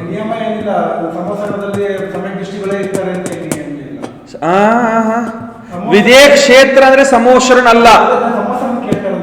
ಸಮೋಷಣದಲ್ಲಿ ಹೋಗುವಂತ ಜೀವ ಸಮ್ಯಕ್ ದೃಷ್ಟಿನೂ ಇರ್ತಾವ, ಮಿಥ್ಯಾ ದೃಷ್ಟಿನೂ ಇರ್ತಾವ. ಮಿಥ್ಯಾ ದೃಷ್ಟಿ ಹೋಗಿ ಆ ಭಗವಂತನ ದರ್ಶನ ಮಾಡ್ಕೊಂಡು ಸಮ್ಯಕ್ತ ಪಡ್ಕೊಳ್ತಾವ. ಅಲ್ಲಿ ಸಮ್ಯಕ್ತ ಪಡ್ಕೊಂಡು ಅವ್ರ ಒಳ್ಳೆ ಮಾರ್ಗ ಕೂಡ ಪ್ರಶಸ್ತ ಮಾಡ್ಕೊಳ್ತಾವ. ಕೆಲವೊಂದು ಜೀವ ಅತಿ ಕಷಾಯುಕ್ತ ಇರುವಂತ ಜೀವ, ಅತಿ ಪಾಪಕರ್ಮದ ಮುಂದೆ ಭವಿಷ್ಯ ಇರುವಂತ ಜೀವ, ಆ ಜೀವಿಗಳು ಸಮ್ಯಕ್ತ ಸಮೇತ ಅಲ್ಲಿ ಹೋಗಿ ಅಲ್ಲಿ ಭಗವಂತನ ದರ್ಶನ ಉಪದೇಶ ಕೇಳಿ ಮಿಥ್ಯಾತ್ವ ಪಡ್ಕೊಂಡು ಮತ್ತೆ ವಾಪಸ್ ಕೂಡ ಬರ್ತಿರ್ತಾವ. ಈ ರೀತಿನೂ ಇದೆ ಅಲ್ಲಿ ಎಲ್ಲ ಪ್ರಕಾರದ ವ್ಯವಸ್ಥೆ. ನೋಡಿ, ಕರ್ಮ ಸಿದ್ಧಾಂತ ಇದಕ್ಕೆ ಅನ್ನೋದು, ಇದು ಸಂಸಾರದ ಒಂದು ಕಾಲಚಕ್ರದ ನಿಯಮನೇ ಈ ರೀತಿ ಇದೆ. ಇಷ್ಟು ಭವಗಳ ತನಕ ನೀವು ಸುತ್ತಬೇಕಂತ ನಿಯಮ ಇದೆ. ಅಷ್ಟು ಭವ ತನಕ ನಿಮ್ ಸುತ್ತಲಿಕ್ಕೆ ಏನಾರ ಒಂದು ಕಾರಣಗಳು ಬಂದೇ ಬರ್ತಾವ ಅಲ್ಲಿ. ಹೋಗ್ತಾನಲ್ಲ. ಮತ್ತೀಗ ಗೌತಮ ಸ್ವಾಮಿ ಅಂತ ಹೇಳಿದಿವಲ್ಲ, ಗೌತಮ್ ಗಣಧರರು, ನಮ್ಮ ಪ್ರಥಮ ಗಣಧರರು ಮಹಾವೀರ ಭಗವಂತರ ಸಮೋಷಣದಲ್ಲಿ ಹೋಗುವಾಗ ಅವ್ರು ಏನಿದ್ರು? ಮಿಥ್ಯಾ ದೃಷ್ಟಿಗಳಾಗಿದ್ರು. ಸಮೋಷಣದಲ್ಲಿ ಹೋಗಿ ಮಾನಸ್ತಂಭದ ದರ್ಶನ ಮಾಡಿದ ತಕ್ಷಣ ಏನಾಯ್ತು ಅವರಿಗೆ? ಸಮ್ಯಕ್ತ ಪಡ್ಕೊಂಡು, ಪ್ರಥಮೋಪಶಂ ಸಮ್ಯಕ್ತ ಇರ್ಬೋದು, ದ್ವಿತೀಯೋಪಶಂ ಸಮ್ಯಕ್ತ ಇರ್ಬೋದು. ಅಂದ್ರೆ ಉಪಶಂ ಸಮ್ಯಕ್ತ ಪಡ್ಕೊಂಡ್ರಲ್ಲಿ ಉಪಶಂ ಸಮ್ಯಕ್ತ ಪಡ್ಕೊಂಡು ಒಳಗಡೆ ಪ್ರವೇಶ ಮಾಡಿದ್ರು. ಒಳಗಡೆ ಪ್ರವೇಶ ಮಾಡಿ ಆ ಭಗವಂತನ ಸಾಕ್ಷಾತ್ ದರ್ಶನ ಮಾಡ್ಕೊಂಡ್ರು. ದರ್ಶನ ಮಾಡಿದ ಕೂಡ್ಲಿಕ್ಕೆ ಶೌಕ್ಷಮಿಕ್ ಸಮ್ಯಕ್ ದರ್ಶನ ಆಯ್ತು, ಅಥವಾ ಶಾಯಿಕ್ ಸಮ್ಯಕ್ ದರ್ಶನ ಪ್ರಾಪ್ತಿ ಮಾಡಿಕೊಂಡು ದೀಕ್ಷಾ ತಗೊಂಡ್ರು. ದೀಕ್ಷಾ ತಗೊಂಡ ತಕ್ಷಣ ಅವ್ರಿಗೆ ಮನ ಪ್ರಯಜ್ಞಾನ ಪ್ರಾಪ್ತಿ ಆಯ್ತು. ಮನ ಪ್ರಯಜ್ಞಾನ ಪ್ರಾಪ್ತಿ ಮಾಡಿಕೊಂಡು ಗಣಧರ ಪೀಠದ ಮೇಲೆ ವಿರಾಜಮಾನರಾದ್ರು. ಮತ್ತೆ ಕಾಲಾಂತರದಲ್ಲಿ ಅವರು ಕೇವಲ ದಿನಾಗಿ ಮೋಕ್ಷ ಪಡ್ಕೊಂಡ್ರು. ನೋಡ್ರಿ ಎಷ್ಟು ವ್ಯವಸ್ಥೆ ಐತೆ ನೋಡ್ರಿ, ಎಷ್ಟು ಚೆನ್ನಾಗೈತೆ ನೋಡ್ರಿ ವ್ಯವಸ್ಥೆ ಅದ. ನಾವು ಅದನ್ನ ಸುಮ್ಮನೆ ಕಷ್ಟ ಕಷ್ಟ ಕಷ್ಟ ಅಂತ ಅನ್ಕೊಂಡ್ಬಿಟ್ಟಿವ. ಎಂತ ಮಿಥ್ಯಾ ದೃಷ್ಟಿ ಜೀವ. ಆ ಬ್ರಾಹ್ಮಣ ಇದ್ನಲ್ಲ, ಗೌತಮ ಬ್ರಾಹ್ಮಣ ಇದ್ನಲ್ಲ, ಎಷ್ಟು ಮಿಥ್ಯಾತ್ವ ಇತ್ತಂದ್ರೆ 500 ಜನ ಶಿಷ್ಯರು, 500 ಜನ ಶಿಷ್ಯರಿಗೆಲ್ಲ ಮಿಥ್ಯಾತ್ವದನ್ನೇ ತುಂಬಿಸ್ತಾ ಇದ್ರು. ಅವರು ಬರೇ ಮಿಥ್ಯಾತ್ವನೇ ಹೇಳ್ತಾ ಇದ್ರು. ಆದ್ರೆ ಯೋಗ್ಯತೆ ಮಾತ್ರ ಇವರಿಗೆ ಇತ್ತು. ಗೌತಮ ಗಣಧರ ಆಗುವಂತ, ಮಹಾವೀರ ಭಗವಂತರ ಪ್ರಥಮ ಗಣಧರ ಆಗುವಂತ ಯೋಗ್ಯತೆ ಮಾತ್ರ ಇವರಿಗಿತ್ತು. ಆದ್ರೆ ಪ್ರಚಾರ ಯಾವುದು ಮಾಡ್ತಿದ್ರು ಅವರು? ಅಂತರ್ಮುಹೂರ್ತದಕ್ಕಿಂತ ಮುಂಚೆ ಮಿಥ್ಯಾತ್ವದ, ಅಂತರ್ಮುಹೂರ್ತದಕ್ಕಿಂತ ಮುಂಚೆ ಮಿಥ್ಯಾತ್ವದ ಪ್ರಚಾರ ಮಾಡುವಂತ ಜೀವ ಅಲ್ಲಿಂದ ಸಮೋಶರಣಕ್ಕೆ ಸೌಧರ್ಮೇಂದ್ರ ಏನೋ ಒಂದು ಪ್ಲಾನ್ ಮಾಡ್ಕೊಂಡು ಕರ್ಕೊಂಡು ಬರ್ತಾರ. ಕರ್ಕೊಂಡು ಬಂದು ಆ ಭಗವಂತನ ದರ್ಶನ, ಮಾನಸ್ತಂಭ ದರ್ಶನ, ಭಗವಂತನ ವೈಭವ ನೋಡಿದ ಕೂಡಲೇ ಸಮ್ಯಕ್ದಿಂದ ಮುನಿ ದೀಕ್ಷೆಯಿಂದ ಮನಪ್ರಜ್ಞಾನದಿಂದ ಡೈರೆಕ್ಟ್ ಸಮೋಶರಣದಲ್ಲಿ ಒಂದು ಒಳ್ಳೆ ಉಚ್ಚ ಸ್ಥಾನ, ಇದೆಲ್ಲ ಸಿಗಬೇಕಾದ್ರೆ ಇದೆಲ್ಲ ಪ್ರಭಾವ ಪುಣ್ಯ ನೋಡ್ರಿ. ವಿದ್ಯಾದೃಷ್ಟಿಗಳು ಬಂದ್ರು, ಸಮ್ಯಕ್ತ ಪ್ರಾಪ್ತಿ ಮಾಡ್ಕೊಂಡ್ರು, ಅದಾದ ನಂತರ ಮತ್ತೆ ಸಮ್ಯಕ್ತ ಹೋಗ್ಬೋದು, ಹೇಳಿಕ್ಕಾಗಲ್ಲ. ತೀರ್ಥಂಕರ ವಾಣಿ ಕೇಳಿದ್ರು ಕೂಡ ಪಾಪ ಕರ್ಮದ ಉದಯ ಇರುತ್ತೆ ನೋಡ್ರಿ. ಆ ಪಾಪ ಕರ್ಮದ ಉದಯ ಇರುತ್ತೆ, ಮುಂದೆ ಭವಿಷ್ಯಗಳಿರ್ತಾವ ಅವ್ರದ್ದು ಇದೇ ರೀತಿ ಆಗ್ಬೇಕಂತ ಅವ್ ಸುತ್ತವ. ಮತ್ತೆ ಅಲ್ಲಿ ಈಗ ನೋಡ್ರಿ, ಮಾರೀಚದ ಒಂದು ಉದಾಹರಣೆ ಬರುತ್ತೆ. ಮಾರೀಚದ ಉದಾಹರಣೆ ಬರುತ್ತೆ. ಮಾರೀಚ ಯಾರು ಗೊತ್ತಾ? ಪ್ರಥಮ ತೀರ್ಥಂಕರ್ ಆದಿನಾಥ ಭಗವಂತರ ಮೊಮ್ಮಗ, ಭರತ್ ಚಕ್ರವರ್ತಿ ಮಗ. ಅವರು ದೀಕ್ಷಾ ತಗೊಂಡಾರ, ಸಮ್ಯಕ್ತು ಸಹಿತ ದೀಕ್ಷಾ ತಗೊಂಡಾರ, ಸಮೋಶರಣದಲ್ಲಿ ವಿರಾಜಮಾನದಾರ. ಭಗವಂತರು ವಾಣಿ ಕೇಳ್ತಾ ಇದಾರ. ಭಗವಂತರು ವಾಣಿ ಕೇಳ್ತಾ ಭರತ್ ಚಕ್ರವರ್ತಿಗೆ ಒಂದು ಪ್ರಶ್ನೆ ಬಂತು. ಹೇ ಭಗವಾನ್, ಈ ವರ್ತಮಾನ ಕಾಲದಲ್ಲಿ 24 ಜನ ತೀರ್ಥಂಕರಾಗ್ತಾರ. ಆ 24 ಜನ ತೀರ್ಥಂಕರಲ್ಲಿ ಈ ಸಮೋಶರಣದಲ್ಲಿ ಯಾರಾದ್ರೂ ತೀರ್ಥಂಕರ್ ಜೀವ ಕೂತ್ಕೊಂಡಿದೀಯಾ ಅಂತ ಒಂದು ಪ್ರಶ್ನೆ ಕೇಳಿದ್ರು. ಪ್ರಶ್ನೆ ಕೇಳಿದ ಕೂಡಲೇ ಭಗವಂತರು ಅದಕ್ಕೆ ಉತ್ತರ ಹೇಳಿದ್ರು. ಭಗವಂತರಿಗೆ ಗೊತ್ತಿತ್ತು, ನಾನು ಈ ಉತ್ತರ ಹೇಳಿದ್ರೆ ಆ ಜೀವ ಮಿಥ್ಯಾತ್ವ ಕಡೆ ಹೋಗುತ್ತೆ ಅಂತ ಇದು ಗೊತ್ತಿದ್ರೂ ಸಹ ಅವ್ರು ಉತ್ತರ ಹೇಳಲೇಬೇಕು. ಯಾಕೆ? ಪ್ರಶ್ನೆ ಕೇಳಿದ್ರ, ಆ ಪ್ರಶ್ನೆಗೆ ಉತ್ತರ ಹೇಳಬೇಕು. ಆ ಹೇಳಿದ್ರು. ಹೇಳುವಾಗ ಏನ್ ಹೇಳಿದ್ರೆ ಅಂತಂದ್ರ, ಈ ವರ್ತಮಾನ ಕಾಲದ ಕೊನೆ ತೀರ್ಥಂಕರ ಮಹಾವೀರ ಭಗವಾನ್ ಆಗುವಂತ ಜೀವ ಆ ಮಾರೀಚಿ ಪರ್ಯಾಯದಲ್ಲಿ ಈಗ ಮುನಿ ಅವಸ್ಥೆಯಲ್ಲಿ ಕೂತ್ಕೊಂಡಿದೆ. ನಾನೇ ತೀರ್ಥಂಕರ ಆಗುವಂತ ಬಂತಿಲ್ಲಗೆ ಕಷಾಯ ಉತ್ಪನ್ನ ಆಯ್ತಿಲ್ಲ. ನಾನೇ ತೀರ್ಥಂಕರ, 24ನೇ ತೀರ್ಥಂಕರ, ನನ್ನ ಮಹಾವೀರ ಭಗವಾನರ ಜೀವ. ನಾನು ತೀರ್ಥಂಕರ ಆಗುವಂತ ಜೀವ. ಇಲ್ಲಿ ಸಾಮಾನ್ಯ ಸಭೆಯಲ್ಲಿ ನಾನು ಯಾಕೆ ಕೂತ್ಕೊಳ್ಬೇಕು? ಎಲ್ಲ ಮುನಿಗಳ ಜೊತೆಗೆ ಯಾಕೆ ಕೂತ್ಕೊಳ್ಬೇಕು? ನನಗೂ ಅಲ್ಲಿ ಉಚ್ಚ ಸ್ಥಾನ, ತ್ರಿಮಿಕಲ ಪೀಠದ ಮೇಲೆ ಸಿಂಹಾಸನದ ಮೇಲೆ ಕಮಲ ಪೀಠ, ಆ ಕಮಲ ಪೀಠದ ಮೇಲೆ ಇದೆಲ್ಲ ಬಾಯ ವೈಭವ ಸಮೇತ ನಾನು ಕೂತ್ಕೊಳ್ಳುವಂತ ಜೀವ. ನಾನು ಇಲ್ಲೇ ಕೆಳಗಡೆ ಕೂತ್ಕೊಳ್ಬೇಕು ಅನ್ನುವಂತ ಆ ಅಹಂ ಭಾವ, ಆ ಕಷಾಯ ಉತ್ಪನ್ನ ಆಗಿ ಅಲ್ಲಿಂದ ಹೊರಗಡೆ ಬಂದು 363 ಮಿಥ್ಯಾ ಮತಗಳ ಪ್ರಚಾರ ಮಾಡ್ಕೊಂತ ಹೋಯ್ತು ನೋಡ್ರಿ. ಸಮ್ಯಕ್ತು ಕಳ್ಕೊಂತ ಮಿಥ್ಯಾತ್ವ ಪ್ರಾಪ್ತಿ ಮಾಡ್ಕೊಂತ 363 ಮಿಥ್ಯಾ ಮತಗಳನ್ನ ಪ್ರಚಾರ ಮಾಡ್ಕೊಂತ ಹೋಯ್ತು ಜೀವ. ಅದು ಯಾವುದು? ಸಮ್ಯ ದೃಷ್ಟಿ ಜೀವ. ಅದು ಸಮ್ಯಕ್ತು ಕಳ್ಕೊಂಡು ಮಿಥ್ಯಾತ್ವ ಬಂತು ನೋಡ್ರಿ. ಅದು ಹೋಗುವಾಗ ಏನಿತ್ತ? ಸಮ್ಯಕ್ತು ಇತ್ತ. ಬರುವಾಗ ಏನಾಯ್ತ? ಮಿಥ್ಯಾತ್ವ. ಸಮೋಶರಣೆಗೆ ಹೋಗಿ ಮಿಥ್ಯಾಚಾರ ಕಟ್ಕೊಂಡು ಬಂದಿದ್ದೀವಿ. ನಿಮ್ಗೆ ಚೆನ್ನಾಗಿ ಅನ್ಸುತ್ತಾ ಇದು? ಸಮೋಶರಣೆಗೆ ಹೋಗಿ ಭಗವಂತರು ವಾಣಿ ಕೇಳಿ ಮಿಥ್ಯಾತ್ವ ಪಡ್ಕೊಂಡು ಬರೋದು ಒಳ್ಳೇದು ಅನ್ಸುತ್ತೆ ಇದು? ಇತ್ತು. ಅವ್ರ ಗತಿನೇ ಆ ರೀತಿ ಇದ್ದು, ಅವ್ರ ಭವಿತವ್ಯ ಆ ರೀತಿ ಇತ್ತು. ಯಾರ್ದು? ಮಹಾವೀರರದು. ಆ ಮಾರೀಚಿನ ಭವಿತವ್ಯ ಆ ರೀತಿ ಇತ್ತು. ಆ ಕಾರಣದಿಂದ ಆ ಮಾರೀಚಿ ಜೀವ ಇಷ್ಟು ಪರ್ಯಾಯಗಳಲ್ಲಿ ಸುತ್ತಲೇಬೇಕು. ತಲೆಯಾಗಿನ ಏನಾಯ್ತು? ಕತ್ತಿ ಆಯ್ತು, ಹಂದೆ ಆಯ್ತು, ಚರಂಡಿ ಒಳಗಡೆ ಇರುವಂತ ಕ್ರಿಮಿ ಕೀಟಗಳಾಗಿ ಹುಟ್ಟುತ್ತ, ಸೊಳ್ಳೆಯಾಗಿ ಹುಟ್ಟುತ್ತ, ನೊನಾಗಿ ಹುಟ್ಟುತ್ತ, ಪ್ರಾಣಿ ಪಕ್ಷಿಗಳಾಗಿ ಹುಟ್ಟುತ್ತ, ನರಕದಲ್ಲಿ ಹೋಗಿ ಹುಟ್ಟುತ್ತ, ಮನುಷ್ಯಗತಿಯಲ್ಲಿ ಬಂತ, ದೇವಗತಿಯಲ್ಲಿ ಹೋಯ್ತ, ತ್ರಿಯಂಚಗತಿಯಲ್ಲಿ ಹೋಯ್ತ, 4 ಗತಿಗಳಲ್ಲಿ ಅನೇಕ ಪರ್ಯಾಯಗಳನ್ನ ಸುತ್ತಿ ಸುತ್ತಿ ಸುತ್ತಿ ಸುತ್ತಿ ಸುತ್ತಿ ಸುತ್ತಿ ಸುತ್ತಿ ಕೊನೆಗೆ ಮತ್ತೆ ಮಹಾವೀರರಾಗಿ ಹುಟ್ಟಿತು, ತೀರ್ಥಂಕರಾಗಿ ಹುಟ್ಟಿತು. ಅಹಿಂಸಾ ಪರಮೋ ಧರ್ಮದ ಪ್ರಚಾರ ಮಾಡಿದ್ರು. ಪರಸ್ಪರೋಪಗ್ರಹ ಜೀವಾನಾಂ ಪ್ರಚಾರ ಮಾಡಿದ್ರು. ನೀವು ಬದುಕರಿ, ನಮಗೂ ಬದುಕಲಿಕ್ಕೆ ಬೇಡಿ ಅನ್ನುವಂತ ಜೀವೋರ್ ಜೀನೇದು ಅನ್ನುವಂತ ಆ ಶಬ್ದದ ಪ್ರಚಾರ, ಆ ಅಹಿಂಸೆ ಧರ್ಮದ ಪ್ರಚಾರ ಮಾಡಿತು. ಆ ಜೀವ ಯಾವುದು? ಮಾರೀಚಿ ಬಂತು, ಕೊನೆಗೆ ಮಹಾವೀರಾಗಿ ಬಂತು. ಏನಿದೆ ನೋಡ್ರಿ, ಕರ್ಮ ಸಿದ್ಧಾಂತಗಳು ಯಾವ ರೀತಿ ಇದಾವೆ ನೋಡ್ರಿ. ಕರ್ಮ ಸಿದ್ಧಾಂತದ ಬಗ್ಗೆ ಚಿಂತನೆ ಮಾಡಿ. ನಾವ್ ಹೇಳ್ತೀವಿ, ನಾವಿರುವಂತ ಈಗ ಸ್ಥಾನಗಳು, ನಾನ್ ದೊಡ್ಡವ ಅಂತ ಹೇಳ್ತೀವಿ. ನೀನ್ ಎಷ್ಟೋ ದೊಡ್ಡವಿದ್ರೆ ಕೊನೆಗೆ ನಾಳೆ ಏನಾಗಿ ಹುಟ್ಟಬಹುದು. ನೀನು ಎಷ್ಟೋ ದೊಡ್ಡವ, ಎಷ್ಟೋ ನಿನ್ನ ಹತ್ರ ಅಹಂಕಾರ ಇದ್ರು ಕೂಡ ನಾಳೆ ನೀನು ತಗನ್ಯಾಗ ಕೂಡ ಹುಟ್ಟಬಹುದು. ನಾಳೆ ನೀನು ಚರಂಡಿಗೆ ಒಂದು ಕ್ರಿಮಿಯಾಗಿ ಕೂಡ ಹುಟ್ಟಬಹುದು. ಅಹಂಕಾರ ಇರಲೇಬಾರ್ದು ಅಂತ ಹೇಳ್ತಾರೆ ಇಲ್ಲಿ. ಈ ಮನುಷ್ಯ, ಆ ಮಾರೀಚಿ ಜೀವ ಅಹಂಕಾರದಿಂದ ತನ್ನ ಪರ್ಯಾಯ ಹಾಳು ಮಾಡ್ಕೊಂಡ್ಬಿಟ್ಟ. ತನ್ನ ಅಹಂಕಾರ ಆ ಅಹಂಕಾರದ ಕಷಾಯದಿಂದ ಆ ತನ್ನ ಪ್ರಕೃತಿಯನ್ನು ಕಟ್ಕೊಂಡು, ಕರ್ಮ ಪ್ರಕೃತಿಯನ್ನು ಕಟ್ಕೊಂಡು ಸುತ್ತಿ ಸುತ್ತಿ ಸುತ್ತಿ ಎಷ್ಟು ಭವ, ಅನೇಕ ಭವಗಳಲ್ಲಿ ಅನೇಕ ಅನೇಕ ಭವಗಳಲ್ಲಿ ಸುತ್ತಿ ಸುತ್ತಿ ಸುತ್ತಿ ಏಕ ಶ್ವಾಸಮೇ 8-10 ಬಾರ್ ಜನ್ಮ್ಯೋ ಮರ್ಯೋ ಭರ್ಯೋ ಭವಪಾರ್. ನೋಡಿ, ಒಂದೇ ಶ್ವಾಸೋಶ್ವಾಸದಲ್ಲಿ 18 ಸರ್ತಿ ಜನ್ಮ, 18 ಸರ್ತಿ ಮರಣ, ಇಂಥವೆಲ್ಲ ಪರ್ಯಾಯದಲ್ಲಿ ಹೋಗಿ ಹುಟ್ಟಬೇಕಾಯ್ತು ಅವರಿಗೆ. ನಿಗೋದಿ ಜೀವ ಕೂಡ ಆಗಿ ಹುಟ್ಟಿದ್ರು ಅವರು. ವಿಚಾರ ಮಾಡ್ರಿ, ಎಂಥ ಎಂಥ ಕರ್ಮಗಳಿರ್ತಾವ, ಎಂತೆಂಥ ಕರ್ಮಗಳು ಆಟ ಆಡಿಸ್ತಾವ. ಯಾರನ್ನೂ ಬಿಟ್ಟಲ್ಲವ, ಯಾರನ್ನೂ ಎಲ್ಲೂ. ತೀರ್ಥಂಕರಾಗುವಂಥ ಜೀವ ಇದ್ರೆ ಏನಾಯ್ತು? ಕರ್ಮ ಕಟ್ಕೊಂಡದ ಅವನ್ನ ಅನುಭವಿಸಲೇಬೇಕಿಲ್ಲಿ. ಕರ್ಮ ಪ್ರಕೃತಿ ಇದೆಯಲ್ಲ, ಕರ್ಮ ಸಿದ್ಧಾಂತ ಇದೆಯಲ್ಲ, ಬಹಳ ಬಲಭದ್ರವಾಗಿದೆ. ಬಹಳ ಅದು ಏನಿದೆ ಅಂತಂದ್ರೆ ನಿಷ್ಠಾವಾಣಿದೆ. ಅದು ಯಾರೇ ತೀರ್ಥಂಕರಾಗೋ ಜೀವ ಇದೆ, ಸ್ವಲ್ಪ ಕಷ್ಟ ಕಡಿಮೆ ಕೊಡೋಣ ಅಂತ. ಈಗ ನರಕದಲ್ಲಿ ಶ್ರೇಣಿಕ ರಾಜನ ಜೀವ ಮುಂದಿನ ಭವಿಷ್ಯತ್ ಕಾಲದಲ್ಲಿ ಪ್ರಥಮ ತೀರ್ಥಂಕರ ಆಗುವಂತ ಜೀವ. ಅದು ತೀರ್ಥಂಕರ ಆಗುವಂತ ಜೀವ ಪ್ರಥಮ ನರಕದ ನರಕದ ದುಃಖ ಅನುಭವಿಸ್ತಾ ಇದೆ. ಮಹಾಪದ್ಮ ನಾಮದ ತೀರ್ಥಂಕರರು ಪ್ರಥಮ ನರಕದಲ್ಲಿ ಆ ನರಕದ ದುಃಖವನ್ನು ಅನುಭವಿಸ್ತಾ ಇದೆ. ಅಲ್ಲಿ ನರಕದಲ್ಲಿರುವಂತಹ ಸಂದರ್ಭದಲ್ಲಿ ಆ ಕರ್ಮ ಪ್ರಕೃತಿಗೆ ದಯೆ ಬರಲ್ಲ. ತೀರ್ಥಂಕರ ಆಗುವಂತ ಜೀವ ಇದೆಯಪ್ಪ, ಸ್ವಲ್ಪ ಇಲ್ಲಿ ಕಷ್ಟ ಕಡಿಮೆ ಕೊಡೋಣ ಇವರಿಗೆ. ಇಲ್ಲ, ನೀನು ಮಾಡಿದೆ ಅನುಭವಿಸಲೇಬೇಕು. ನೀನು ಆ ಯಶೋಧರ ಮುನಿಗಳ ಕೊರಳಲ್ಲಿ ಹಾವು ಹಾಕಬೇಕಂತ ಭಾವನೆ ಮಾಡದಲ್ಲ. ಆ ಭಾವನೆ ಎಷ್ಟು ಕ್ರೂರ ಪರಿಣಾಮದಿಂದ ಇತ್ತು, ಅಷ್ಟು ಕ್ರೂರತೆಯಿಂದ ಇಲ್ಲಿ ನರಕದಲ್ಲಿ ಆ ದುಃಖವನ್ನು ಅನುಭವಿಸಲೇಬೇಕು ನೀನಂತ. ಆ ನರಕದಲ್ಲಿ ಆ ದುಃಖ ಅನುಭವಿಸ್ಲಿಕ್ಕೆ ನಡೆದಿದೆ, ಕ್ರಿಯೆ ನಡೆದಿದಾವ. ಅದು ಯಾರಿಗೂ ಬಿಟ್ಟಪ್ಪಿಲ್ಲ. ತೀರ್ಥಂಕರ್ ಇರಲಿ, ಸಾಮಾನ್ಯ ಜೀವ ಇರಲಿ, ಯಾರೋ ಇರಲಿ, ಶ್ರೀಮಂತ ಇರಲಿ, ಬಡವ ಇರಲಿ, ಭಿಕ್ಷುಕ ಇರಲಿ, ರಾಜ ಇರಲಿ, ಯಾರೋ ಇರಲಿ, ಯಾರನ್ನು ಬಿಟ್ಟದ ಇಲ್ಲ. ನಾನು ಮುನಿ ಇದ್ದೀನಿ, ನಾನು ವೀರ್ ಸಾಗರ್ ಇದ್ದೀನಿ, ನನಗೆ ಕರ್ಮ ಸ್ವಲ್ಪ ಕಡಿಮೆ ಕಟ್ಕೊಳುತ್ತೆ, ನೀವು ಶ್ರಾವಕರಿದ್ರ ನಿಮಗೆ ಸ್ವಲ್ಪ ಕರ್ಮ ಜಾಸ್ತಿ ಕಟ್ಕೊಳುತ್ತೆ ಅನ್ನುವಂಥ ಭೇದ ಭಾವನೆ ಇಲ್ಲ. ಕರ್ಮ ಸಿದ್ಧಾಂತದ ಹತ್ರ ಭೇದ ಭಾವ ಇಲ್ಲ. ಎಲ್ಲರನ್ನೂ ಸಮಾನವಾಗಿ ನೋಡ್ತಾ ಇರುತ್ತೆ, ಸಮಾನವಾಗಿ ಅವರು ದಂಡ ಕೊಡ್ತಾ ಇರುತ್ತೆ, ಸಮಾನವಾಗಿ ಪುಣ್ಯ ಕೊಡ್ತಾ ಇರುತ್ತೆ, ಸುಖ ಕೊಡ್ತಾ ಇರುತ್ತೆ. ಅದು ಯಾರಿಗೂ ನೀನು ಏನು ಕಟ್ಕೊಂಡಿದ್ಯಾ ಆ ಕಟ್ಕೊಂಡಿದ್ದ ಪ್ರಕಾರ ಅನುಭವಿಸಲೇಬೇಕು ಅಂತ ಇಲ್ಲಿ ಹೇಳ್ತಾ ಇರ್ತಾರ. ಏನ್ ಮಾಡೋದ್ರಿ ಪಂಡಿತರ, ಹೇಳ್ರಿ, ಯೋಚನೆ. ಅದಕ್ಕೆ ಹೇಳ್ತಾರೆ ನೋಡ್ರಿ, ಇಲ್ಲಿ ಸಮೀಚೀನ ಕ್ರಿಯೆಗಳಿರ್ಬೇಕು ನಮ್ಮದು. ನಾವು ಮಾಡುವಂತ ಪ್ರತಿಯೊಂದು ಕ್ರಿಯೆಗಳು ಹೇಗಿರ್ಬೇಕಂತಂದ್ರೆ ಸಮೀಚೀನವಾಗಿರ್ಬೇಕು. ಅದಕ್ಕೆ ಸಮೀಚೀನ ಕ್ರಿಯೆಗಳಾಗಬೇಕಾದ್ರೆ ಮುಖ್ಯವಾಗಿ ಸಮ್ಯಕ್ತ್ವ ಇರಬೇಕು. ಇಲ್ಲಿ ಅದೇ ಹೇಳ್ತಾ ಇರೋದು, ಸಮ್ಯಕ್ತ್ವ ಇದ್ದರೆ ಮಾತ್ರ ನೀವು ಮಾಡುವಂತ ಪರಿಣಾಮಗಳು, ಅದು ಮನ ವಚನ ಕಾಯಪೂರ್ವಕ ಏನ್ ನಿಮ್ಮ ಕ್ರಿಯೆಗಳಾಗ್ತಿರ್ದಾವ, ಅವೆಲ್ಲ ಕ್ರಿಯೆಗಳು ಸಮೀಚೀನ ಪೂರ್ವಕವಾಗಿದ್ದಾವ.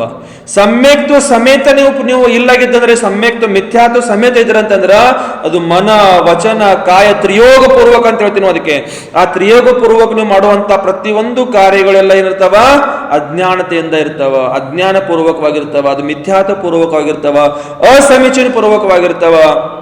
ಅದಕ್ಕೆ ಫಲ ಕೂಡ ತಕ್ಕವಾಗಿ ಸಿಕ್ಕೇ ಸಿಗುತ್ತದೆ.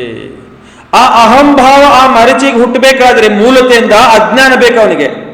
ಅಜ್ಞಾನ ಬೇಕಾದ್ರೆ ಚಚೇರೆ ಭಾಯ್ ಅಂದ್ರೆ ಏನ? ಮೋಸರೆ ಭಾಯ್ ಚಚೇರೆ ಭಾಯ್ ಅಲ್ಲ, ಮೋಸರೆ ಭಾಯ್ ಅಂದ್ರೆ ಏನ? ಚಿಕ್ಕಮ್ಮ ದೊಡ್ಡಮ್ಮ ಮಗ ಇರ್ಲೇಬೇಕಲ್ಲಿ. ಅಂದ್ರೆ ತಮ್ಮ ಮತ್ತು ಅಣ್ಣ ಅವೆರಡು ಜನ ಒಟ್ಟಿಗೆ ಇದಾವ. ಮಿಥ್ಯಾತ್ವ ಮತ್ತು ಅಜ್ಞಾನ ಎರಡು ಏನಿದಾವ ಒಟ್ಟಿಗೆ ಇದಾವ. ಅಜ್ಞಾನ ಬಂತಂದ್ರೆ ಮಿಥ್ಯಾತ್ವ ಬಂತಂದ್ರೆ ಪರಿಣಾಮ ಕೆಡ್ತಾರೆ ಆಗುವಂತ ಕ್ರಿಯೆಗಳು ಎಲ್ಲ ಕೆಟ್ಟು ಹೋಗ್ಬಿಡ್ತಾವ. ಎಲ್ಲ ಅಸಮೀಚೀನ ಪೂರ್ವಕ ಆಗ್ತಿರ್ತಾವ, ಅಜ್ಞಾನತೆ ಪೂರ್ವಕ ಆಗ್ತಿರ್ತಾವ. ಜಯಂತಿ ಅಮ್ಮ ಬರ್ತಾರ, ಮಹಾರಾಜರು ತಪ್ಪಾಯ್ತು, ನನ್ಗೆ ಗೊತ್ತಿಲ್ಲದೆ ತಪ್ಪಾಯ್ತು ಅಂತ ಹೇಳ್ಬೋದು. ವೀರಸಾಗರ ಮಹಾರಾಜರು ಆಯ್ತು ರೀ ಜಯಂತಿ ಅಮ್ಮ ಕ್ಷಮ ಅಂತ ಹೇಳ್ಬೋದು ನಿಮಗೆ. ಆದ್ರೆ ಆ ಕರ್ಮ ನೀವೆಂತದ ಮಾಡ್ರಿ ನೋಡಿ. ನಿಮಗೆ ಇಲ್ಲಿ ಹೇಳ್ತಾರೆ ಕಡಿಮೆ ಆಗಬಹುದು. ಕೆಲವೊಂದು ಕರ್ಮಗಳನ್ನ ನೀವು ಉದಯಕ್ಕೆ ಬರೋದಕ್ಕಿಂತ ಮುಂಚೆ ಅದನ್ನ ಕಡಿಮೆ ಮಾಡ್ಕೊಳ್ಬಹುದು. ಕೆಲವೊಂದು ಈಗ ನೋಡ್ರಿ, ನಮ್ಮ ಶ್ರೇಣಿಕಂದ ಜೀವ 7ನೇ ನರಕದಲ್ಲಿ ಹೋಗುವಂತ ಜೀವ, ಅದು ಅತಿ ಘೋರ ದುಃಖವನ್ನು ಅನುಭವಿಸ್ಕೊಳ್ಳುವಂತ ಜೀವ. ತೀರ್ಥಂಕರ ಪ್ರಕೃತಿ ಬಂಧ ಮಾಡ್ಕೊಂಡ ನಂತರ ಶಾಯಕ್ ಸಮ್ಯಕ್ ದೃಷ್ಟಿ ಆದ ಕಾರಣದಿಂದ ಪ್ರಥಮ ನರಕಕ್ಕೆ ಬಂತು. 33 ಸಾಗರೋಪಮ ಆಯುಷ್ಯ ಇರುವಂತ ಆ ಆಯುಷ್ಯವನ್ನು ಕಡಿಮೆ ಮಾಡಿಕೊಂಡು ಬರೀ 84,000 ವರ್ಷ ತನಕ ಬಂದು ಕೂತ್ಕೊಂಡ್ಬಿಡ್ತು. ಕಡಿಮೆ ಕೂಡ ಮಾಡ್ಕೊಳ್ಬಹುದು.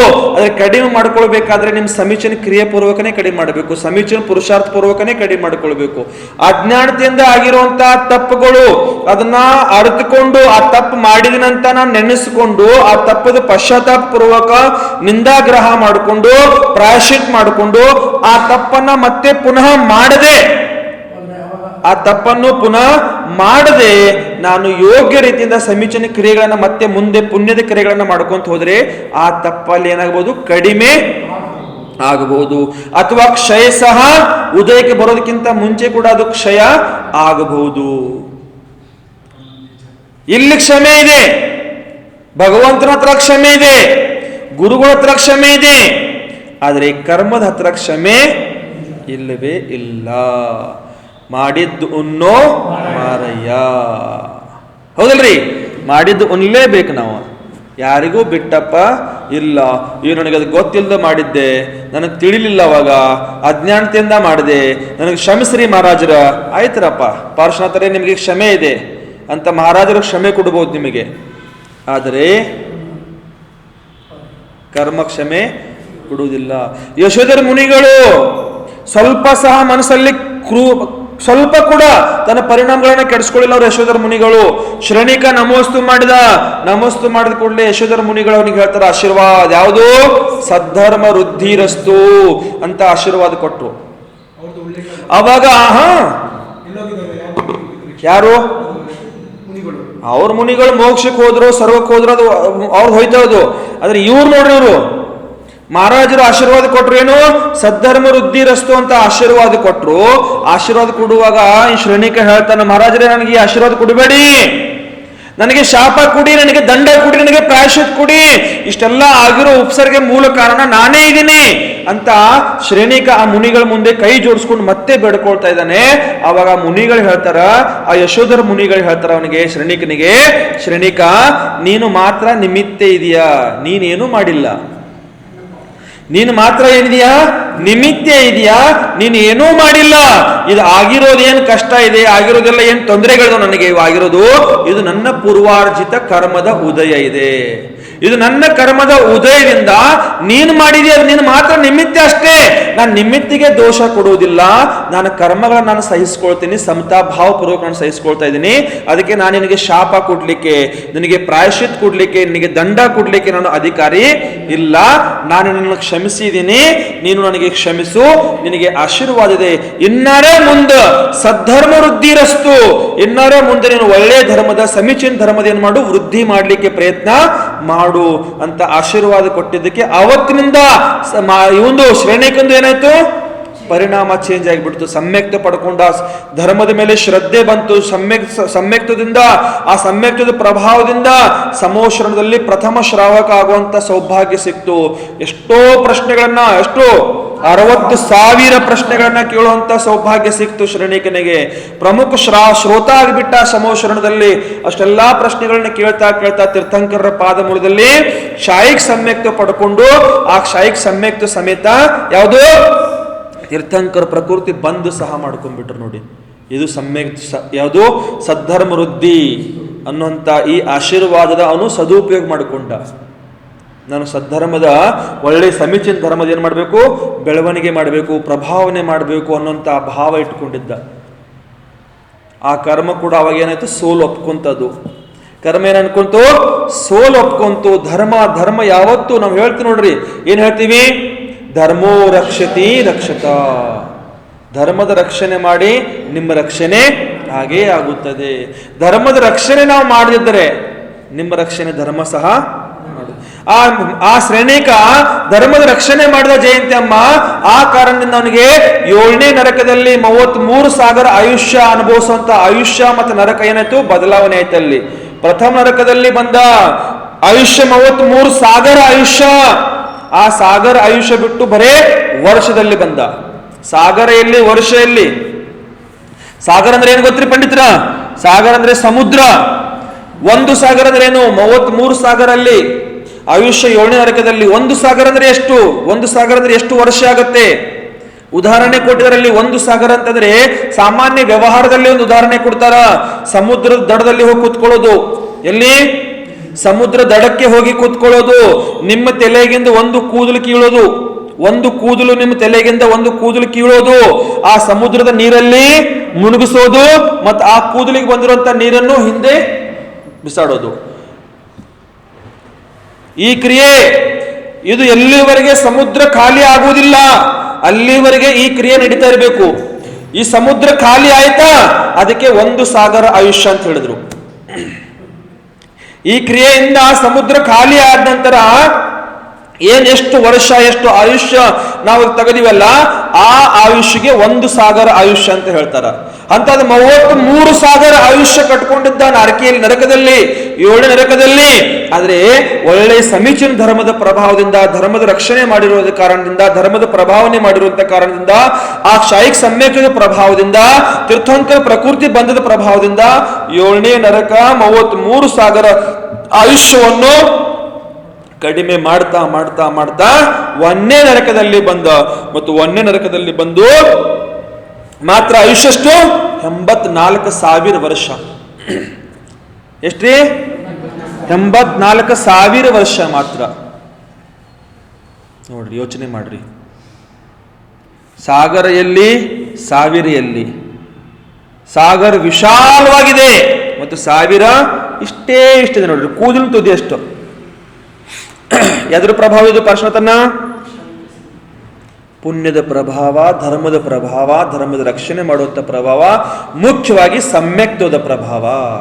ಅದಕ್ಕೆ ಸಮ್ಯಕ್ ದರ್ಶನ ಕಟ್ಕೊಳ್ಳಿ, ಸಮ್ಯಕ್ ದರ್ಶನ ಪ್ರಾಪ್ತಿ ಮಾಡ್ಕೊಳ್ಳಿ. ನಿಮ್ಗೆ ಯಾಕೆ ನಾವು ಬೆನ್ನು ಹತ್ತೋದು? ನಾನು ಸಮ್ಯಕ್ತ್ವ ಮಿಥ್ಯಾತ್ವದ ಬಗ್ಗೆ ಅಷ್ಟೇ ಹೇಳ್ತಿದ್ದೀನಿ ನಿಮಗಿಲ್ಲಿ. ನನ್ನ ಕ್ರಿಯೆಗಳ ಬಗ್ಗೆ ಹೇಳ್ತಾ ಇಲ್ಲ. ಕೆಲವೊಬ್ಬರಿಗೆ ಅದ್ರದ್ದು ವಿಪರೀತ ತಗೊಂಡು ಬಿಡ್ತಾರ. ಮಹಾರಾಜರು ದೇವಿ ದೇವತೆಗಳ ಪೂಜೆ ಮಾಡಬೇಡ, ಮಿಥ್ಯಾತ್ವ ಮಾಡಬೇಡ, ಅಲ್ಲಿ ಹೋಗಬೇಡ, ಇಲ್ಲಿ ಹೋಗಬೇಡ, ಅವ್ರ ತಲೆ ಬಾಗಬೇಡ, ಇವ್ರ ತಲೆ ಬಾಗಬೇಡ, ಆ ಕ್ರಿಯೆ ಮಾಡಬೇಡ, ಈ ಕ್ರಿಯೆ ಮಾಡಬೇಡ. ನಾನು ಇದು ಯಾವುದೂ ಹೇಳ್ತಾ ಇಲ್ಲ ನಿಮಗೆ. ನಾನು ಇದನ್ನ ಯಾವುದೂ ಹೇಳ್ತಾ ಇಲ್ಲ. ಅದ್ರ ಒಂದೇ ಹೇಳೋದು, ಮಿಥ್ಯಾತ್ವ ಬಿಡ, ಸಮ್ಯಕ್ತ್ವ ಪಡ್ಕೋ. ಕೆಲವು ಪ್ರಶ್ನೆ ಬಂತು, ಮಿಥ್ಯಾತ್ವ ಅಂದ್ರೆ ಏನ? ಮಹಾರಾಜರು ಇದನ್ನು ಮಾಡಬೇಡ ಅಂತ ಹೇಳ್ತಾ ಇಲ್ಲ. ಯಾವುದು? ದೇವಿ ದೇವತಾ, ಯಕ್ಷಿ ಪೂಜಾ ಇವೆಲ್ಲ ಮಾಡೋದು ಬಿಡಿ ಅಂತಾನೂ ಹೇಳ್ತಾ ಇಲ್ಲ ನೀವು. ಮಿಥ್ಯಾತ್ವ ಅಂದ್ರೆ ಏನು? ಮಿಥ್ಯಾತ್ವ ಅಂದ್ರೆ ಅಸತ್ಯ, ಸಮ್ಯಕ್ತ್ವ ಅಂದ್ರೆ ಸತ್ಯ. ಸತ್ಯ ಸ್ವೀಕಾರ ಮಾಡ್ಕೊಳ್ಳಿ, ಅಸತ್ಯವನ್ನು ಬಿಟ್ಟುಬಿಡಿ. ಏನ್ ಸತ್ಯ ಇದೆ, ಏನ್ ಸಮೀಚೀನ ಇದೆ, ಏನ್ ಭಗವಂತನ ವಾಣಿ ಇದೆ, ಆ ವಾಣಿಯನ್ನು ಸ್ವೀಕಾರ ಮಾಡ್ಕೊಳ್ಳಿ. ಏನು ಅಸಮೀಚೀನವಾಗಿದೆ, ಏನು ಸುಳ್ಳಿದೆ, ಏನು ಅಸತ್ಯ ಇದೆ, ಅದನ್ನೇನು ಮಾಡಿ ಬಿಟ್ಟುಬಿಡಿ. ಮೋಕ್ಷ ಮಾರ್ಗಕ್ಕೆ ಏನು ಸಮೀಚೀನವಾಗಿದೆ ಅದನ್ನು ಮಾತ್ರ ಸ್ವೀಕಾರ ಮಾಡ್ಕೊಳ್ಳಿ. ಸಂಸಾರ ಮಾರ್ಗಕ್ಕೆ ನಿಮಗೇನು ಬೇಡವಾಗಿದ್ದಿದೆ ಅದನ್ನ ಬಿಟ್ಬಿಡಿ. ಸಂಸಾರ ಮಾರ್ಗವನ್ನು ಬಿಟ್ಬಿಡಿ. ಅದನ್ನ ಸಂಸಾರ ಮಾರ್ಗದಲ್ಲಿ ನಿಮಗೆ ಏನು ನೀವು ಮಾಡ್ಕೊಳ್ತಿದ್ದೀರಲ್ಲ ಇವೆಲ್ಲವನ್ನು ಬಿಟ್ಬಿಡಿ. ನಿಮಗೆ ಮೋಕ್ಷ ಮಾರ್ಗ ಪ್ರಶಸ್ತ ಮಾಡ್ಕೊಳ್ಳಿ. ಅದೇ ಸತ್ಯ, ಅದೇ ಸಮ್ಯಕ್ತ್ವ. ಆ ಸಮ್ಯಕ್ತ್ವದಿಂದ ನಿಮಗೆ ಮುಂದೆ ಯಾವುದು ಸೂತ್ರ? ಅದು ಧರ್ಮೋ ರಕ್ಷತಿ ರಕ್ಷತ. ನೋಡಿ ಎಷ್ಟು ಸುಂದರವಾದ ಸೂತ್ರ ಇದೆ. ಧರ್ಮದ ರಕ್ಷಣೆ ಮಾಡಿ. ಯಾವ ಧರ್ಮ? ಧರ್ಮ ಯಾವ್ದ್ರಿ? ಜೈನ್ ಧರ್ಮನ? ಜೈನ್ ಧರ್ಮದ ರಕ್ಷಣೆ ಮಾಡೋದು ಅದು ನಂತರದ ವಿಷಯ, ಅದು ವ್ಯವಹಾರದಲ್ಲಿ ಬಂದವು. ನಿಜವಾದ ಧರ್ಮ ಯಾವುದು? ನಿಜವಾದ ಧರ್ಮ ಯಾವುದು ಅಂತಂದ್ರೆ ಸಮೀಚೀನ ಧರ್ಮ. ಸಮೀಚೀನ ಅಂದ್ರೇನ? ನಿಮ್ಮ ಆತ್ಮ ಧರ್ಮ. ಆ ನಿಮ್ಮ ಆತ್ಮ ಧರ್ಮದ ರಕ್ಷಣೆ ಮಾಡಿ ನಿಮ್ಮ ರಕ್ಷಣೆ ಆ ಆತ್ಮ ಮಾಡೇ ಮಾಡುತ್ತದೆ. ಆತ್ಮ ಧರ್ಮದ ರಕ್ಷಣೆ ಮಾಡಿ. ನಿಮ್ಮ ಆತ್ಮನನ್ನು ನಾವು ಪ್ರತಿ ಕ್ಷಣ ಸಾಯಿಸ್ತಾ ಇದ್ದೀವಿ. ವೈಭವನ್ನ ನಾವು ನಮ್ಮ ಆತ್ಮನನ್ನು ಪ್ರತಿ ಕ್ಷಣ ಸಾಯಿಸ್ತಾ ಇದ್ದೀವಿ. ನಾವು ನಮ್ಮಷ್ಟು ಮಹಾನ್ ಘೋರ ಪಾಪಿ, ನಮ್ಮಷ್ಟು ಮಹಾನ್ ಘೋರ ಹತ್ಯಾರ ಬೇರೆ ಯಾರೂ ಇಲ್ಲ. ಯಾವಾಗ ನಮ್ಮ ಪರಿಣಾಮಗಳನ್ನ ನಾವು ಕೆಟ್ಟದ ಪರಿಣಾಮಗಳನ್ನ ಮಾಡ್ತೀವಿ, ಯಾವಾಗ ನಮ್ಮ ಪರಿಣಾಮಗಳು ಪರದ್ರವ್ಯಗಳ ಮೇಲೆ ಮಾಡ್ತೀವಿ, ಆವಾಗ ನಾವು ನಮ್ಮ ಆತ್ಮ ಹತ್ಯೆ ಮಾಡ್ತಾ ಇದ್ದೀವಿ. ಆವಾಗ ನಾವೇನ್ ಮಾಡ್ತಾ ಇದೀವಿ? ನಮ್ಮ ಆತ್ಮ ಹತ್ಯೆ ಮಾಡ್ತಾ ಇದೀವಿ. ಅದು ಪರರಿಗೋಸ್ಕರ ಅಂತಲ್ಲ, ಸ್ವಗೋಸ್ಕರ. ನಾವು ನಮ್ಮ ಆತ್ಮ ಹತ್ಯೆ ನಾವೇ ಮಾಡ್ಕೊಳ್ತಾ ಇದ್ದೀವಿ. ನಮ್ಮನ್ನು ಯಾರು ಬೇರೆಯವ್ರು ಸಾಯಿಸ್ತಾ ಇಲ್ಲ. ಕ್ಷಣದಲ್ಲಿ ಎಷ್ಟು ಸರ್ತಿ ಸಾಯ್ತಿದ್ರಿ ನೀವು? ನಿಮ್ಮ ಆತ್ಮದ ಹತ್ಯೆ ನೀವು ಎಷ್ಟು ಸರ್ತಿ ಮಾಡ್ಕೊಳ್ತಿದ್ದೀರಾ? ಕ್ಷಣದಲ್ಲಿ ಸಾಯಿಸ್ತಾ ಇದ್ದೀವಿ. ಪ್ರತಿಯೊಂದು ಕ್ಷಣ ಸಾಯಿಸ್ತಾ ಇದ್ದೀವಿ. ಪ್ರತಿಯೊಂದು ಸಮಯ ನಾವು ನಮ್ಮ ಆತ್ಮವನ್ನು ಸಾಯಿಸ್ತಾ ಇದ್ದೀವಿ. ಶರೀರವನ್ನು ಸಾಯಿಸೋದಂದ್ರೆ ದೊಡ್ಡದಾಗದಲ್ಲ.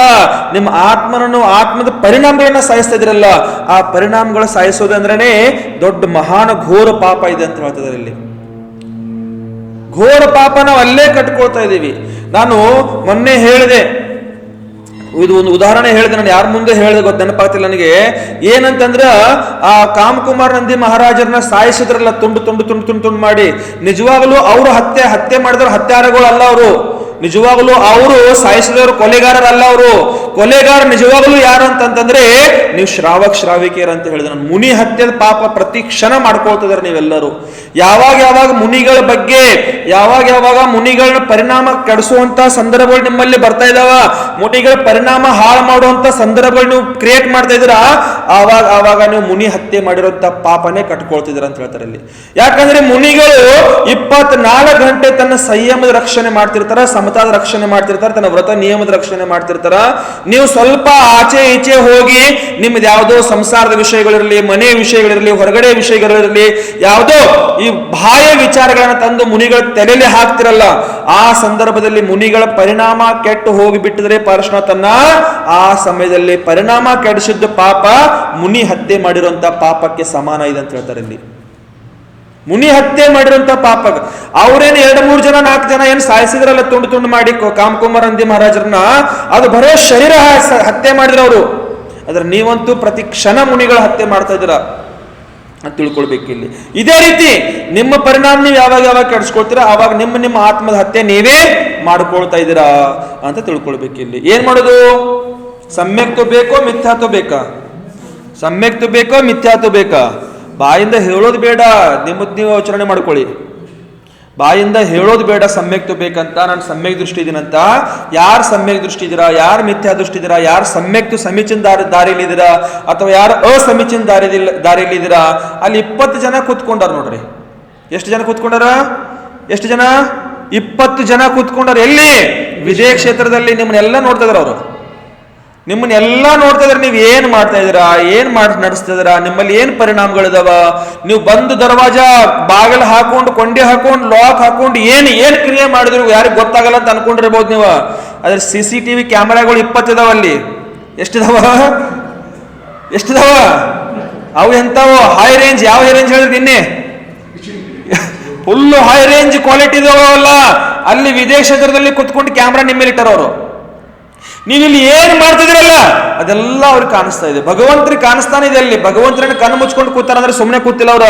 ನಿಮ್ಮನ್ನ ಇಡೀ ಲೋಕ ಅಲೋಕದಲ್ಲಿ ಏನು ಚರ ಅಚರ ವಸ್ತುಗಳನ್ನ ಒಂದು ಸಮಯದಲ್ಲಿ ಚರ ಮತ್ತು ಅಚರ ಎಲ್ಲಾ ವಸ್ತುಗಳ ಜ್ಞಾನ ಅವರಿಗೆ ಒಂದು ಸಮಯದಲ್ಲಿ ಎಲ್ಲ ಪಡ್ಕೊಳ್ತಾ ಇದಾರೆ. ಅಲ್ಲಿ 20 ಜನ ಕೂತ್ಕೊಂಡ್ರೆ ಹಿಂಗೆ ಕ್ಯಾಮ್ರಾ ಇಟ್ಕೊಂಡು ನಿಮ್ಮ ಮೇಲೆ ನೀವೇನೇನು ನಡೆಸಿದ್ರೆ ನಡೆಸ್ತಾರೆ, ನಿಮ್ಮನ್ನ ನೋಡ್ತೀನಿ ಆಮೇಲೆ ಅಂತ. ನೀವೇನೇನು ಮಾಡ್ತಿದ್ರೆ ಮಾಡ್ರಿ, ನಿಮ್ಮನ್ನ ಆಮೇಲೆ ಇದೇ ನಿಮಗೆ ಹಬ್ಬ. ಯಾವ ಹಬ್ಬ? ಮಾರಿ ಹಬ್ಬ ಜರ ಜೋರಾಗಿದೆ ನಿಮಗೆ. ಮತ್ತೆ ಅವಾಗ ನೋಡ್ರಿ, ಯೋಚನೆ ಮಾಡ್ರಿ ಏನ್ ಮಾಡ್ಬೇಕು. ನಾವು ಅಂತೀವಿ ಹೆಂಗ್ ಮೋಸ ಮಾಡಿದೀವಿ ಅವ್ರನ್ನ, ಅವ್ರಿಗೆ ಗೊತ್ತಾಗ್ಲಿಲ್ಲ. ನೋಡ್ರಿ ಪಾರ್ಶ್ವನಾಥ ನಾನು ಹೆಂಗ್ ಮೋಸ ಮಾಡಿದೆ ಅವ್ರಿಗೆ ಗೊತ್ತಾಗ್ಲಿಲ್ಲ. ಅವ್ರಿಗೇನು ಗೊತ್ತಾಗೋದಿಲ್ಲ, 20 ಜನರಿಗೆ ಗೊತ್ತಾಗಿತ್ತು ನೀವು ಮಾಡಿರೋ ಮೋಸ. ಅವ್ರಿಗೇನು ಗೊತ್ತಾಗೋದು? ಅನುಪಮಮ್ಮ ಅಂತಿರ್ಬೋದು ನಾವು ಹೇಗೆ ಮೋಸ ಮಾಡಿದ್ವಿ ಅವ್ರಿಗೆ ಗೊತ್ತಾಗ್ತಾ ಇಲ್ಲ ನೋಡ್ರಿ ಅವ್ರಿಗೆ ಮೋಸ ಮಾಡ್ತಾ ಇರೋದು ಅಂತ ನಾವಿಲ್ಲ ಅನ್ಕೊಳ್ತಾ ಇರ್ಬೋದು ಮನಸ್ಸಿನಲ್ಲಿ. ಆದ್ರೆ ಅಲ್ಲಿ ಎಲ್ಲ ಗೊತ್ತಾಗ್ತಾ ಇದೆ. ನಿಮ್ಮದು ಹಿಸ್ಟ್ರಿ ಬರಿತಾ ಇದಾರಲ್ಲಿ, ನಿಮ್ಮದು ಕುಂಡಲಿ ಬರಿತಾ ಇದಾರೆ, ನಿಮ್ಮ ಜಾತಕ ಬರಿತಾ ಇದಾರಲ್ಲಿ ಅವ್ರು ಕುತ್ಕೊಂಡವ್ರು. ಯಾರು?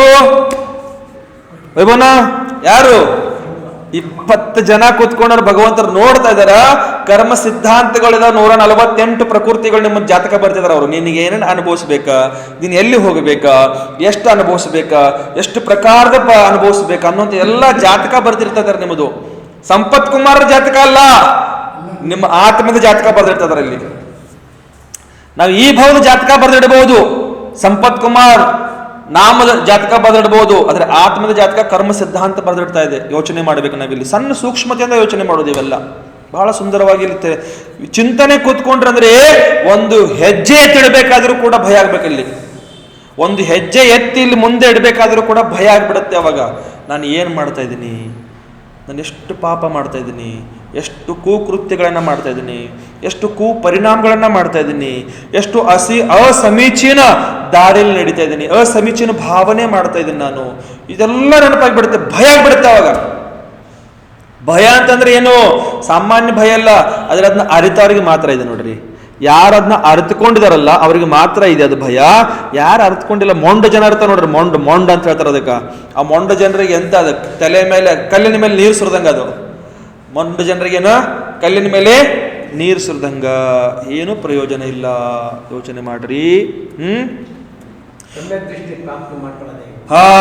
ಬಂತ ನೋಡ್ರಿ ಇಲ್ಲಿ. ಈಸಿ ಇದ್ರಿ, ಬಹಳ ಈಸಿ ಮೆಥಡ್ ಇದು. ಬಹಳ ಅಂದ್ರೆ ಬಹಳ ಈಜಿ ಪಾರ್ಶ್ವತನ್ನ.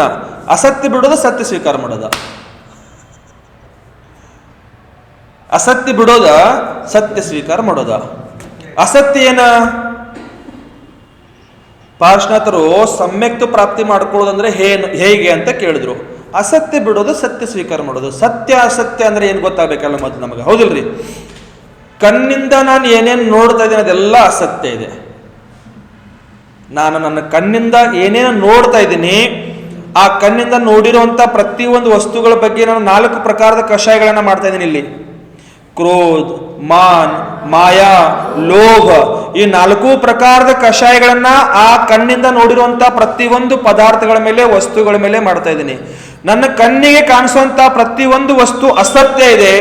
ಅಸತ್ಯದ ಬಗ್ಗೆ ನಾನು ಕಷಾಯ ಪರಿಣಾಮಗಳು ಮಾಡ್ತಾ ಇದ್ದೀನಲ್ಲ, ಇದು ಅಸತ್ಯ ಇದೆ. ಕಣ್ಣಿಂದ ನಾನು ಏನೇನು ನೋಡ್ತಾ ಇದ್ದೀನಿ, ಫಾರ್ ಎಕ್ಸಾಂಪಲ್ ಈಗ ಇದು ಪೇನು. ಈ ಪೇನು ನಾನು ಕಣ್ಣಿಂದ ನೋಡಿದೆ. ಈ ಪೇನ್ ನಾನು ಕಣ್ಣಿಂದ ನೋಡಿದೆ. ಕಣ್ಣಿಂದ ನೋಡಿದಾಗ ಈ ಪೆನ್ ಬಗ್ಗೆ 4 ಕಷಾಯಗಳು ಉತ್ಪನ್ನ ಆಗ್ತಾವ ನನ್ನಲ್ಲಿ. ಈ ಪೆನ್ನಿನ ಬಗ್ಗೆ 4 ಪ್ರಕಾರದ ಕಷಾಯಗಳು ಉತ್ಪನ್ನವಾಗ್ತಾವ. ಹೇಗೆ? ಕ್ರೋಧ, ಮಾನ್, ಮಾಯಾ, ಲೋಭ. ಈ ಪೇನು ನಾನು ಇದ್ರದ್ದು ಮುಚ್ಚಳ ತೆಗೆದು ಬರಿಲಿಕ್ಕೆ ಪ್ರಾರಂಭ ಮಾಡಿದೆ. ಬರಿಲಿಕ್ಕೆ ಪ್ರಾರಂಭ ಮಾಡಿದಾಗ ಎಲ್ಲಿವರೆಗೆ ಬರಿತಾ ಇದೆ ಅಲ್ಲಿವರೆಗೆ ಈ ಪೆನ್ ನನಗೆ ಏನಿದೆ, ಲಾಭಕಾರಕ ಇದೆ. ಅಲ್ಲಿವರೆಗೆ ಈ ಪೆನ್ ಮೇಲೆ ನನಗೆ ಮೋಹ ಇದೆ. ಯಾವಾಗ ಬರೆಯೋದು ನಿಂತು ಬಿಡುತ್ತಿದ್ದು, ಕಷಾಯ ಮತ್ತಿಷ್ಟ ಯಾವ್ದು ಬಂತು? ಕ್ರೋಧ ಕಷಾಯ. ಬೆನ್ನ ಬರಿತಲ್ಲ, ಬಿಸಾಡ್ಬಿಟ್ಟಿವಿ ಅದನ್ನ. ಕ್ರೋಧ ಬಂತು, ಮೋಹದಿಂದ ಕ್ರೋಧ ಬಂತು. ಪೆನ್ನು ನಂದು, ಪೆನ್ ಬಹಳ ಚೆನ್ನಾಗಿ ಅಕ್ಷರ ಮೂಡ್ತಾ ಇದೆ. ಇಲ್ಲಿ ಅಹಂಕಾರ, ನನ್ನಂತ ಪೆನ್ ಯಾರ ಹತ್ರನೇ ಇಲ್ಲ. ಇಲ್ಲಿ ಅಹಂಕಾರ, ಮಾನ್ ಕಷಾಯ ಬಂತು. ಯಾವ ಕಷಾಯ ಬಂತು? ಮಾನ ಕಷಾಯ ಬಂತು. ಇನ್ನು ಮಾಯಾಚಾರ, ಇದು ಮುಚ್ಚಿಡೋದು. ಇದು ಯಾರಿಗೆ ಸಿಗಬಾರ್ದು, ಯಾರ ಕೈ ಹತ್ತಬಾರ್ದು, ಇದನ್ನ ಯಾರು ತಗೊಳ್ಬಾರ್ದು, ಇದು ಮಾಯಾಚಾರ.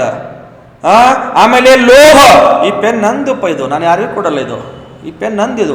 ಒಂದು ಸಾಮಾನ್ಯ ಪೆನ್ನದಿಂದ 4 ಕಷಾಯಗಳು ಉತ್ಪನ್ನ ಆಗ್ತಾ ಇದಾವ.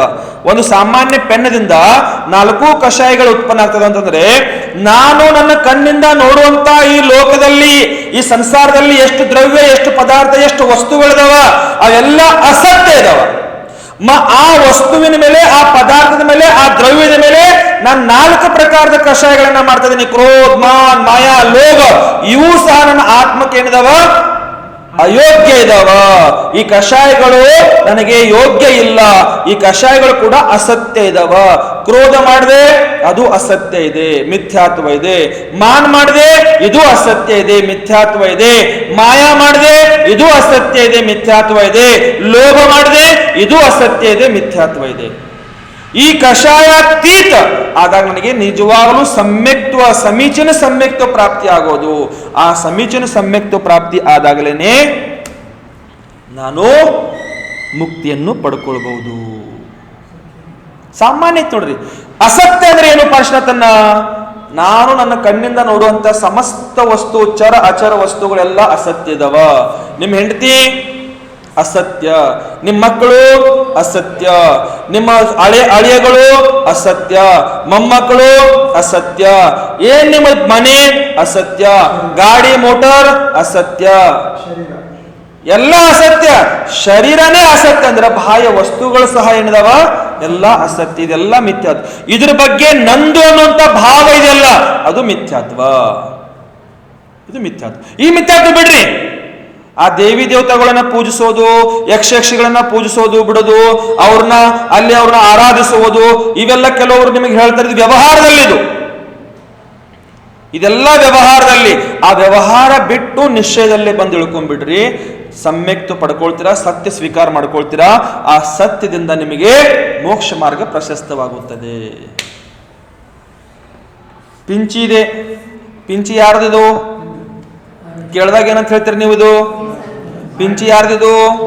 ವೀರ್ ಸಾಗರ್ ಮಹಾರಾಜರದು ಪಿಂಚಿ ಅಂತ ಹೇಳ್ತೀರಾ. ಪಿಂಚಿ ವೀರ್ ಸಾಗರದಲ್ಲ, ಇದು ನವಿಲುಗರಿದ ಪಿಂಚಿ. ಇದು ಪಿಂಚಿ ಯಾರ್ದಿದು? ವೀರ್ ಸಾಗರದಲ್ಲ, ಪಿಂಚಿ ನವಿಲುಗರಿದಿದು. ಹಾಗೆ ವೀರ್ ಸಾಗರ್ ಭಾವನೆ ಇಟ್ಕೊಂಡಿರ್ತಾರ. ಪಿಂಚಿ ನಂದು ಅಂತ ನನ್ನ ಭಾವನೆ ಇಟ್ಕೊಂಡಿರಲ್ಲ ಮುನಿಗಳು. ಈ ಪಿಂಚಿ ನಂದು ಅಂತ ಭಾವನೆ ಇಟ್ಕೊಂಡಿರಲ್ಲ ಮುನಿಗಳು. ಪಿಂಚಿ ಯಾರ್ದಂತ ಕೇಳಿದಾಗ ಇದು ಪಿಂಚಿ ನವಿಲುಗರಿದಿದು, ಇದು ನಂದಲ್ಲ. ಈ ರೀತಿ ಭಾವನೆ ಇದ್ರೇ ಸಮ್ಯಕ್ ದೃಷ್ಟಿ. ಪಿಂಚಿ ನಂದಪ್ಪ, ನಾನು ಯಾರಿಗೂ ಕೊಡಲ್ಲ ಇದು, ನಾನು ಹಿಂಗೆ ಇಟ್ಕೊಂಡು ಕೂತ್ಕೊಳ್ತೀನಿ. ಸಾಮಾನ್ಯ ಕೂತ್ಕೊಳ್ಬೇಕಾದ್ರೆ ತೊಡೆ ಬಡ್ಡೆ ಇಟ್ಕೊಂಡು ಕೂತ್ಕೊಳ್ತೀನಿ, ಯಾರೋ ಕೆತ್ಕೊಂಡು ಹೋಗಬಾರ್ದು ಅದನ್ನ. ಯಾಕೆ? ಮೋಹ ಇದೆ, ಲೋಭ ಇದೆ ಇಲ್ಲಿ. ಪಿಂಚಿ ಇದು ನಂದ ಅಂತಲ್ಲ, ಇದು ಪಿಂಚಿ ನವಿಲಿಗೆರೆ, ಇದು ಯಾರೋ ತಗೊಂಡೋದ್ರೆ ಮತ್ತೊಂದು ಇರುತ್ತೆ. ಬರೋ ತನಕ ಕೂತ್ಕೊಳ್ಳೋದಿದ್ದು ಶಾಂತವಾಗಿ. ಇದಕ್ಕಿಂತ ಹೆಚ್ಚಿನೇನು ಮಾಡ್ಬೋದು ಮುನಿಗಳು? ಈ ರೀತಿ ಭಾವಗಳಿದ್ರೇನೆ ಅಲ್ಲಿ ಏನಿದೆ ನಿಮಗೆ? ಸಮ್ಯಕ್ತ ನಿಮ್ಮ ಹತ್ರ ಇದೆ, ಸಮೀಚೀನ ಸಮ್ಯಕ್ತ ನಿಮ್ಮ ಹತ್ರ ಇದೆ. ಅನ್ಯಥಾ ಪರದಾಡಬೇಕಾಗತ್ತೆ. ಎಲ್ಲಿ? ಚತುರ್ಗತಿ ಭ್ರಮಣ ಮಾಡಬೇಕಾಗತ್ತೆ ಅಂತ ತಿಳ್ಕೊಳ್ಬೇಕು ಇಲ್ಲಿ. ಅರ್ಥ ಆಯ್ತಾ? ಏನ್ ಮಾಡೋದು ವೈಭವನ್ನ? ಹೆಂಗ್ ಮಾಡ್ಕೊಳ್ತೀರ ನೋಡ್ರಿ. ಸತ್ಸಂಗತಿ ಇದಂತೂ ಬಹಳ ನಿಮಿತ್ತಕಾರಕ ಇದೆ ನಿಮಗೆ. ಇಲ್ಲಿ ಮೂಲ ನಿಮಿತ್ತಕಾರಕ ಇದೆ, ಬರೇ ಬಹಳ ಅಲ್ಲ, ಬಹಳ ಮೂಲ ನಿಮಿತ್ತಕಾರಕ ಇದೆ ಸತ್ಸಂಗತಿ. ಆ ಸತ್ಸಂಗತಿ ಸಿಕ್ಕಿದ್ರೂ ಸಹ, ಸತ್ಸಂಗತಿ ನಾವು ಪ್ರಾಪ್ತಿ ಮಾಡಿಕೊಂಡಿದ್ರೂ ಸಹ ಅದರದ್ದು ನಾವು ಸದುಪಯೋಗ ಮಾಡಿಕೊಳ್ಳದಿದ್ದರೆ, ಆ ಸತ್ಸಂಗತಿ ಅದರ ಸದುಪಯೋಗ ನಾವು ಮಾಡಿಕೊಳ್ಳದಿದ್ದರೆ, ನಮ್ಮಂತ ಅಜ್ಞಾನಿ, ನಮ್ಮಂತ ಮಿಥ್ಯಾದೃಷ್ಟಿ, ನಮ್ಮಂತ ಮೂರ್ಖರು ಬೇರೆ ಯಾರೂ ಇಲ್ಲ ಅಂತ ತಿಳ್ಕೊಳ್ಬೇಕಿಲ್ಲ. ಬಹಳ ಮೂಲ ನಿಮಿತ್ತ ಅದು ಸತ್ಸಂಗತಿ. ಸತ್ಸಂಗತಿ ಬಹಳ ಮೂಲ ನಿಮಿತ್ತ ಇರೋದದು, ತಿಳ್ಕೊಳ್ಬೇಕಿಲ್ಲಿ. ಒಂದು ಮಾತು ಹೇಳ್ತಾರೆ ನೋಡ್ರಿ, ಜೈಸೆ ಖಾವೆ ಅನ್ನ ವೈಸೆ ಹೋವೆ ಮನ. ಜೈಸೆ ಖಾವೆ ಅನ್ನ ವೈಸೆ ಹೋವೆ ಮನ, ಜೈಸೆ ಪೀವೆ ಪಾನಿ ವೈಸೆ ಹೋವೆ ವಾಣಿ. ನಾವು ಯಾವ ರೀತಿ ಅನ್ನ ತಿಂದಿದೀವಿ ಅದೇ ರೀತಿ ನಮ್ಮದು ಮನಸ್ಸಾಗ್ತಾ ಇರುತ್ತೆ. ನಿಮಿತ್ತ ಅದು ಅನ್ನ. ಅನ್ನ ಏನಿದೆ? ಒಂದು ನಿಮಿತ್ತ ಇದೆ, ಅದಕ್ಕೆ ಮೂಲ ನಿಮಿತ್ತ ಅಂತ ಹೇಳಿದ್ರು. ಜೈಸೆ ಪೀವೆ ಪಾನಿ, ನಾವು ಯಾವ ನೀರು ಕುಡಿತೀವಿ ಆ ನೀರಿನ ಪ್ರಕಾರ ನಮ್ಮದು ವಾಣಿ ಕೂಡ ಬರ್ತಾ ಇರುತ್ತೆ. ನಮ್ ಬರುವಂತ ಶಬ್ದಗಳು ಕೂಡ ಎಷ್ಟು ಪ್ರಾಸುಕ ನೀರು ಕುಡಿತೀವಿ ಅಷ್ಟು ಪ್ರಾಸುಕ ವಾಣಿ ಬರ್ತಾ ಇರುತ್ತೆ. ನಾವೆಷ್ಟು ಅಂತ ನೀರು ಕುಡಿತೀವಿ ಅಂತ ಮಾತುಗಳು ನಮ್ಮ ಬಾಯಿಂದ ಬರ್ತಿರ್ತಾವ. ನಾವು ಅಂತ ಅನ್ನ ತಿಂದಿವಿ ಅಂತಂದ್ರೆ ನಮ್ಮ ಮನಸ್ಸಿನಲ್ಲಿ ಪರಿಣಾಮಗಳು ಹೇಗತ್ತವ? ಅಂತ ಆಗ್ತಾವ. ನಾವು ಶುದ್ಧವಾದ ಪ್ರಾಸುಕವಾದ ಭೋಜನವನ್ನು, ಆಹಾರವನ್ನು ಸೇವನೆ ಮಾಡ್ತಿದೀವಿ ಅಂತಂದ್ರ ನಮ್ಮ ಪರಿಣಾಮಗಳು ಕೂಡ ಏನಾಗ್ತಾವ? ಸಮೀಚೀನವಾಗಿರ್ತಾವ. ನಿಮಿತ್ತಗಳಿದಾವೆ ಇಲ್ಲಿ, ಒಂದಕ್ಕೊಂದು ನಿಮಿತ್ತಗಳ. ಆ ನಿಮಿತ್ತದ ನಾವು ಒಳ್ಳೆ ಉಪಯೋಗ ಮಾಡ್ಕೊಂಡಿವಿ ಅಂತಂದ್ರೆ ಮುಗೀತು.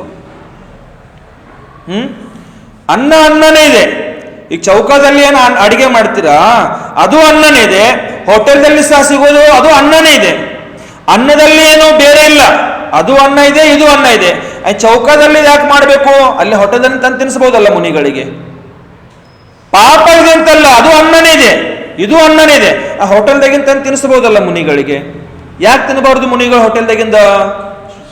ಪರಿಣಾಮ ಹಾಳಾಗ್ತಾವ. ಅಲ್ಲಿ ಅಶುದ್ಧವಾಗಿದೆ ಅದು, ಅದು ಪ್ರಾಸುಕ ಇಲ್ಲ, ಅದು ವಿಧಿಪೂರ್ವಕ ಇಲ್ಲ, ಅದು ಅಭಕ್ಷ್ಯವಾದ ವಸ್ತು ಇದೆ. ಆ ಅಭಕ್ಷ್ಯ ವಸ್ತುವನ್ನು ಸೇವನೆ ಮಾಡಿದ್ರೆ ಅವ್ರು ಬರುವಂತ ಮನಸ್ಸಿನ ಪರಿಣಾಮಗಳು ಅವೆಲ್ಲ ಏನಾಗ್ತಾವ? ಅಶುದ್ಧವಾಗಿರ್ತಾವ, ಸಮೀಚೀನವಾಗಿರುವುದಿಲ್ಲ, ಅಸಮೀಚೀನವಾಗಿರ್ತಾವ, ಮಿಥ್ಯಾತ್ವ ಸಹಿತ ಇರ್ತಾವ. ಅದಕ್ಕೆ ಅಂತ ಅಶುದ್ಧವಾದ ಅಭಕ್ಷ್ಯವಾದ ಭೋಜನವನ್ನು ಮುನಿಗಳಿಗೆ ತಿನ್ನಿಸಬಾರ್ದು. ಆಹಾರ ಮಾಡೋ ನಿಮಿತ್ತ ಕಾರಣ ಇಷ್ಟಿದೆ, ಹೊಟ್ಟೆ ತುಂಬಿಕೊಳ್ಳೋದಕ್ಕೋಸ್ಕರ ಅಲ್ಲ, ದಷ್ಟಪುಷ್ಟ ಶಕ್ತಿಶಾಲಿ ಆಗೋದಕ್ಕೋಸ್ಕರ ಇಲ್ಲ. ಆಹಾರ ಮಾಡೋದು ನಿಮಿತ್ತ ಮಾತ್ರ ಇಷ್ಟಕ್ಕಿದೆ. ಆ ಮುನಿಗಳ ಧ್ಯಾನ ಅಧ್ಯಯನದಲ್ಲಿ ಲೀನ ಆಗೋದಕ್ಕೋಸ್ಕರ ಶರೀರ ಕೆಲಸ ಕೊಡ್ಲಿ ಅಷ್ಟೇ. ಇದಕ್ಕೆ ಧ್ಯಾನ ಮತ್ತು ಅಧ್ಯಯನಗೋಸ್ಕರ ಆ ಮುನಿಗಳಿಗೆ ಆಹಾರ ಕೊಡ್ತೀವ, ಆ ಆಹಾರದ ನಿಮಿತ್ತ ಆಗಿರಬೇಕು. ಶಕ್ತಿ ಬೆಳೆಸೋದಕ್ಕೋಸ್ಕರ, ಶರೀರ ಬೆಳೆಸೋದಕ್ಕೋಸ್ಕರ ಅಲ್ಲ. ಇದನ್ನ ನೆನಪಲ್ಲಿ ಇಟ್ಕೊಳ್ಬೇಕು ನಾವು ಆಹಾರ ಕೊಡುವಾಗ, ಆಹಾರ ಕೊಡುವಂತ ಸಂದರ್ಭದಲ್ಲಿ ಮತ್ತು ಆಹಾರ ತಗೊಳ್ಳುವಂತ ಸಂದರ್ಭದಲ್ಲಿ. ಈ ರೀತಿ ಅರ್ಥ ಆಯ್ತಾ? ಕುಡಿಯುವಂತ ನೀರು ಸಹ ಹಾಗೆ ಇದೆ. ನಾವೆಂತ ನೀರು ಕುಡಿತೀವಿ ಅದೇ ರೀತಿ ನಮ್ಮ ವಾಣಿ, ನಮ್ಮ ಬಾಯಿಂದ ಶಬ್ದಗಳು ಬರ್ತಾ ಇರ್ತವ.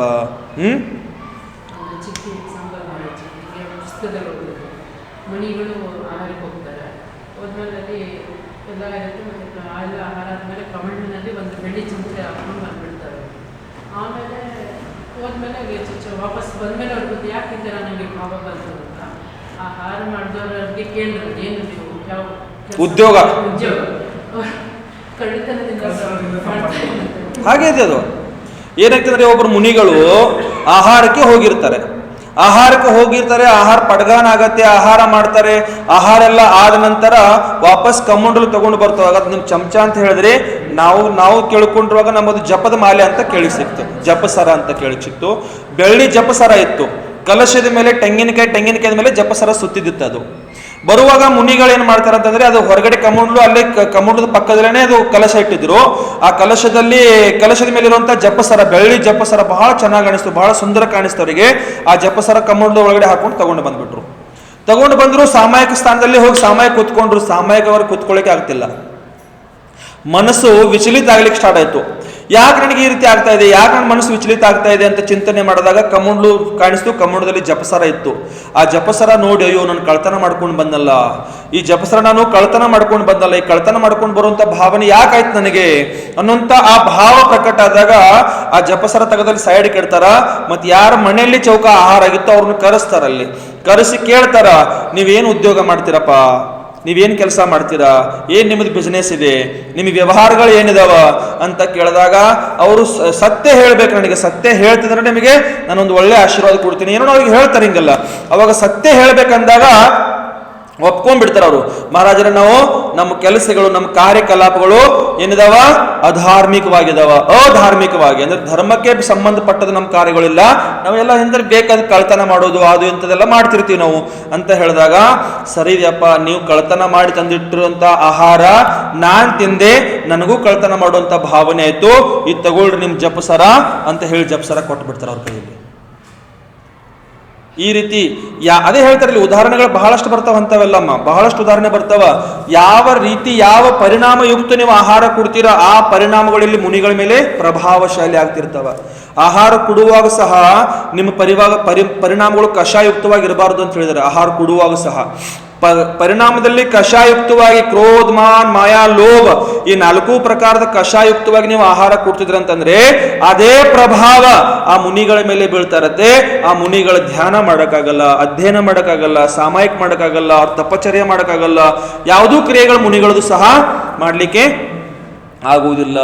ಅದಕ್ಕೆ ಮುನಿಗಳಿಗೆ ಆಹಾರ ಕೊಡುವಾಗ ಉದ್ದೇಶ ಏನಿರಬೇಕು, ಅವಾಗ ಮಾಡಿರುವಂಥ ಅಡಿಗೆ ಉದ್ದೇಶ ಏನಿರಬೇಕು, ಈ ಮುನಿಗಳಿಗೆ ನಾನು ಆಹಾರ ಮಾಡ್ತಾ ಇರೋದು ಉದ್ದೇಶ ಮಾತ್ರ ಎಷ್ಟೇ ಇದೆ, ಮುನಿಗಳಿಗೆ ಧ್ಯಾನ ಅಧ್ಯಯನಗೋಸ್ಕರ, ಅವರಿಗೆ ಸಾಮಾಯಿಕದಗೋಸ್ಕರ, ಅವ್ರ ಚರ್ಯದಗೋಸ್ಕರ, ಅವ್ರ ಸಾಧನೆಗೋಸ್ಕರ, ಆ ಮುನಿ ಚರ್ಯದಗೋಸ್ಕರ ಈ ಆಹಾರದ ಉಪಯೋಗ ಆಗಲಿ ಅನ್ನೋಂಥ ಭಾವನೆ ಮಾತ್ರ ಇಟ್ಟುಕೊಂಡು ಮುನಿಗಳಿಗೆ ಆಹಾರ ದಾನ ಕೊಡ್ತಾ ಇರಬೇಕು ಅಂತ ಹೇಳಿ ಹೇಳ್ತಾರೆ. ಅರ್ಥ ಆಯ್ತಾ? ಈ ಪ್ರಕಾರ ಇಲ್ಲಿ ಮಿಥ್ಯಾತು ಚಾರೋ ಗತಿ ಮೇ ಹೇ, ಮಿಥ್ಯಾತು ಏನಿದೆ ಅದು 4 ಗತಿಗಳಲ್ಲಿದೆ. ಮಿಥ್ಯಾತು ಚಾರೋ ಗತಿ ಮೇ ಹೇ और सम्यक्तु भी चारो गति में है. सम्यक्तु ಸಹ 4 ಗತಿಗಳಲ್ಲಿ ಪ್ರಾಪ್ತಿ ಮಾಡ್ಕೊಳ್ಳಬಹುದು. ಅಜ್ಞಾನ भी चारो गति में है और सम्यक ज्ञान भी चारो गति में है. ಅಜ್ಞಾನ ಸಹ 4 ಗತಿಗಳಲ್ಲಿದೆ ಮತ್ತು ಸಮ್ಯಕ್ ಜ್ಞಾನ ಸಹ 4 ಗತಿಗಳಲ್ಲಿ ಇದೆ. ಪರಂತು ವಿಶೇಷ ಬಾತ್ ಯಹ ಹೈ ಕಿ चारित्र तो सिर्फ मनुष्य गति में है. सम्यक दर्शन, सम्यक ज्ञाನ 4 ಗತಿಗಳಲ್ಲಿದೆ. ಮಿಥ್ಯಾ ದರ್ಶನ, ಮಿಥ್ಯಾ ಜ್ಞಾನ 4 ಗತಿಗಳಲ್ಲಿದೆ. ಆದ್ರೆ ವಿಶೇಷ ಏನಂತಂದ್ರ ಚಾರಿತ್ರ, ಸಮ್ಯಕ್ ಚಾರಿತ್ರದ ಪಾಲನೆ ಮಾಡುವಂತ ಅವಕಾಶ ಮಾತ್ರ ಇದರಲ್ಲಿದೆ, ಮನುಷ್ಯ ಗತಿಯಲ್ಲಿದೆ. ಮನುಷ್ಯ ಗತಿ ಮೇ ಹೇ और अचारित्र तो चारो गति में है. ಅಚಾರಿತ್ರ ಅಂದ್ರೆ ನನ್ನ ಚಾರಿತ್ರನೇ ಇಲ್ಲ ಅಲ್ಲಿ, ಹೀನವಾದ ಚಾರಿತ್ರ ಅಥವಾ ಬೇಡವಾದ ಚಾರಿತ್ರದ ಪಾಲನೆ ಮಾಡ್ತಿರ್ತಾರಲ್ಲ ಅಂತ ಚಾರಿತ್ರ 4 ಗತಿಯಲ್ಲಿದೆ. ಅಸಂಯಂ ಚಾರೋ ಗತಿ ಮೇ ಹೇ, ಅಸಂಯಂ ಸಹ ಎಲ್ಲಿದೆ 4 ಗತಿಗಳಲ್ಲಿದೆ. ಸಂಯಮ ಸಿರ್ಫ ಮನುಷ್ಯ ಗತಿ ಮೇ ಹೇ, ಸಂಯಮ ಮಾತ್ರ ಎಲ್ಲಿದೆ ಮನುಷ್ಯ ಗತಿಯಲ್ಲಿದೆ.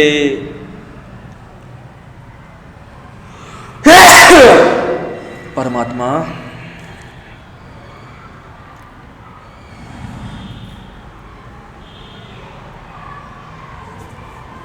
संयम सिर्फ मनुष्य गति में है.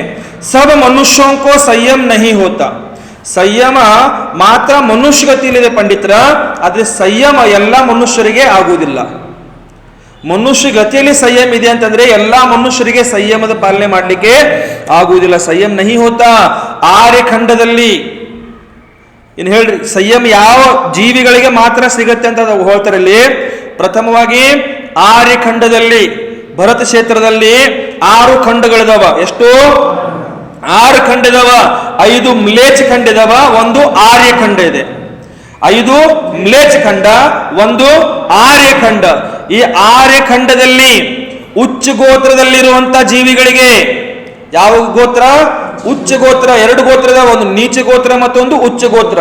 ಈ 2 ಗೋತ್ರದಲ್ಲಿ ಒಂದು ಶ್ರೇಷ್ಠವಾದ ಗೋತ್ರ ಯಾವುದು? ಉಚ್ಚ ಗೋತ್ರ. ಉಚ್ಚ ಗೋತ್ರದಲ್ಲಿ ಪೂರ್ವಾಂಗವಾಲೆ, ಪೂರ್ಣಾಂಗ ಅಂದ್ರೆ 8 ಅಂಗಗಳಿದಾವ. 8 ಅಂಗಗಳಂದ್ರೆ 1 ತಲೆ 2 ಕೈ. ಪಂಡಿತರು ನೆನಪಿಟ್ಟುಕೊಳ್ಳಿ, 8 ಅಂಗಗಳು ಯಾವ್ಯಾವುದು? 1 ತಲೆ 2 ಕೈ 2 ಕಾಲು, ಎಷ್ಟಾದವು? 5 ಆದವು. ಎದೆ 6 ಆಯ್ತು, ಬೆನ್ನು 7 ಆಯ್ತು. ನಾವು ಕೂತ್ಕೊಂಡಿರುವಂತ ಸ್ಥಾನ, ಕೂತ್ಕೊಳ್ತೀವಲ್ಲ, ಈ ಕೂತ್ಕೊಳ್ಳುವಂತ ಅಂಗ, ಈ ಅಂಗ 8ನೇ ಅಂಗ. ಹಿಂಗೆ 8 ಅಂಗಗಳಿದಾವ. ಈ 8 ಅಂಗ ಸಮೇತವಾಗಿರುವಂತವ್ರಿಗೆ ಮಾತ್ರ. ಆಮೇಲೆ ಮತ್ತೆ ಹೇಳ್ತಾರ, ಪೂರ್ಣಾಂಗವಾಲೆ ಮನುಷ್ಯಂಕೋ ಸಕಲ ಚಾರಿತ್ರ ಕಿ ಪ್ರಾಪ್ತಿ ಹೋತಿ ಹೇ, ಸಕಲ ಚಾರಿತ್ರದ ಪ್ರಾಪ್ತಿ ಆಗುತ್ತದೆ. ಹರ್ ಕಿಸಿಕೋ ನಹಿ, ಎಲ್ಲರಿಗೂ ಇದು ಸಂಯಮದ ಪಾಲನೆ, ಚಾರಿತ್ರದ ಪಾಲನೆ ಮಾಡಲಿಕ್ಕೆ ಆಗುವುದಿಲ್ಲ. ಚಾರಿತ್ರಿಕ ಲಕ್ಷಣ ರತ್ನಕಂಡಕ ಶ್ರಾವಕಾಚಾರ ಮೇ, ಚಾರಿತ್ರದ ಲಕ್ಷಣ ರತ್ನಕಂಡಕ ಶ್ರಾವಕಾಚಾರದಲ್ಲಿ ತೃತೀಯ ಪರಿಚ್ಛೇದ ಮೇ 3ನೇ ಅಧಿಕಾರದಲ್ಲಿ आचार्य समंत भद्र स्वामी ने इस प्रकार से प्रतिपादित किया है. आचार्य समंत भद्र स्वामिಗಳು ಈ ಪ್ರಕಾರದಲ್ಲಿ ಪ್ರತಿಪಾದಿತ ಮಾಡಿದ್ದಾರೆ. ರತ್ನಕಂಡಕ ಶ್ರಾವಕಾಚಾರದಲ್ಲಿ 49ನೇ ನಂಬರ್ ಗಾತೆ. ಎಷ್ಟು ನಂಬರ್ ಗಾತೆ? 49ನೇ ಗಾತೆಯಲ್ಲಿ ಆಚಾರ್ಯ ಭಗವಂತರು ಬಹಳ ಸುಂದರವಾಗಿ ಇಲ್ಲಿ ಮತ್ತೊಂದು ಸೂತ್ರ, ಅದು ಇನ್ನೂ ಸ್ವಲ್ಪ ಇದೆ, ತಗೊಂಡ್ಬಿಡ್ತೀನಿ, ಒಂದು 5 ನಿಮಿಷ ಜಾಸ್ತಿ ಆದ್ರೆ ಆಗಲಿ ಪರವಾಗಿಲ್ಲ.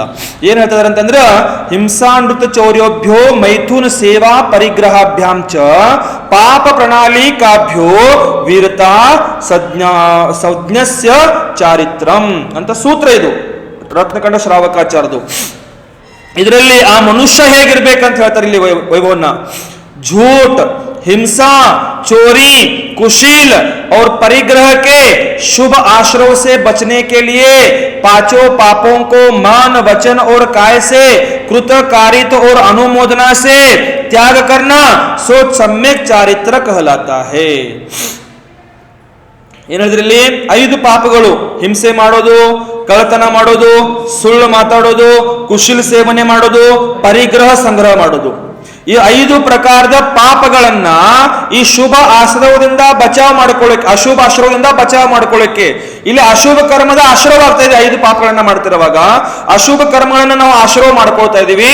ಈ ಆಶ್ರವದಿಂದ ನಿಮ್ಮನ್ನ ನೀವು ಬಚಾವ್ ಮಾಡ್ಕೊಳ್ಬೇಕಾಗಿತ್ತಂತಂದ್ರೆ ನೀವೇನ್ ಮಾಡಬೇಕು? 5 ಪಾಪಗಳಿಂದ ಬಚಾವ್ ಮಾಡ್ಕೊಳ್ಳೋದಕ್ಕೋಸ್ಕರ ಮನ, ವಚನ, ಕಾಯ, ಕೃತ, ಕಾರಿತ, ಅನುಮೋದನೆ, ನೋಡ್ರಿ, ಮನ, ವಚನ, ಕಾಯದಿಂದ, ಕೃತ, ಕಾರಿತ, ಅನುಮೋದನೆಯಿಂದ ತ್ಯಾಗ ಮಾಡಬೇಕು. ಏನ್ ಮಾಡಬೇಕು? ಏನನ್ನು? 5 ಪಾಪಗಳನ್ನು. ಈ 5 ಪಾಪಗಳನ್ನ ತ್ಯಾಗ ಮಾಡಿದೀವಿ ಅಂತಂದ್ರೆ ಸಮ್ಯಕ್ ಚಾರಿತ್ರ ನಿಮಗೆ ಪ್ರಾಪ್ತಿ,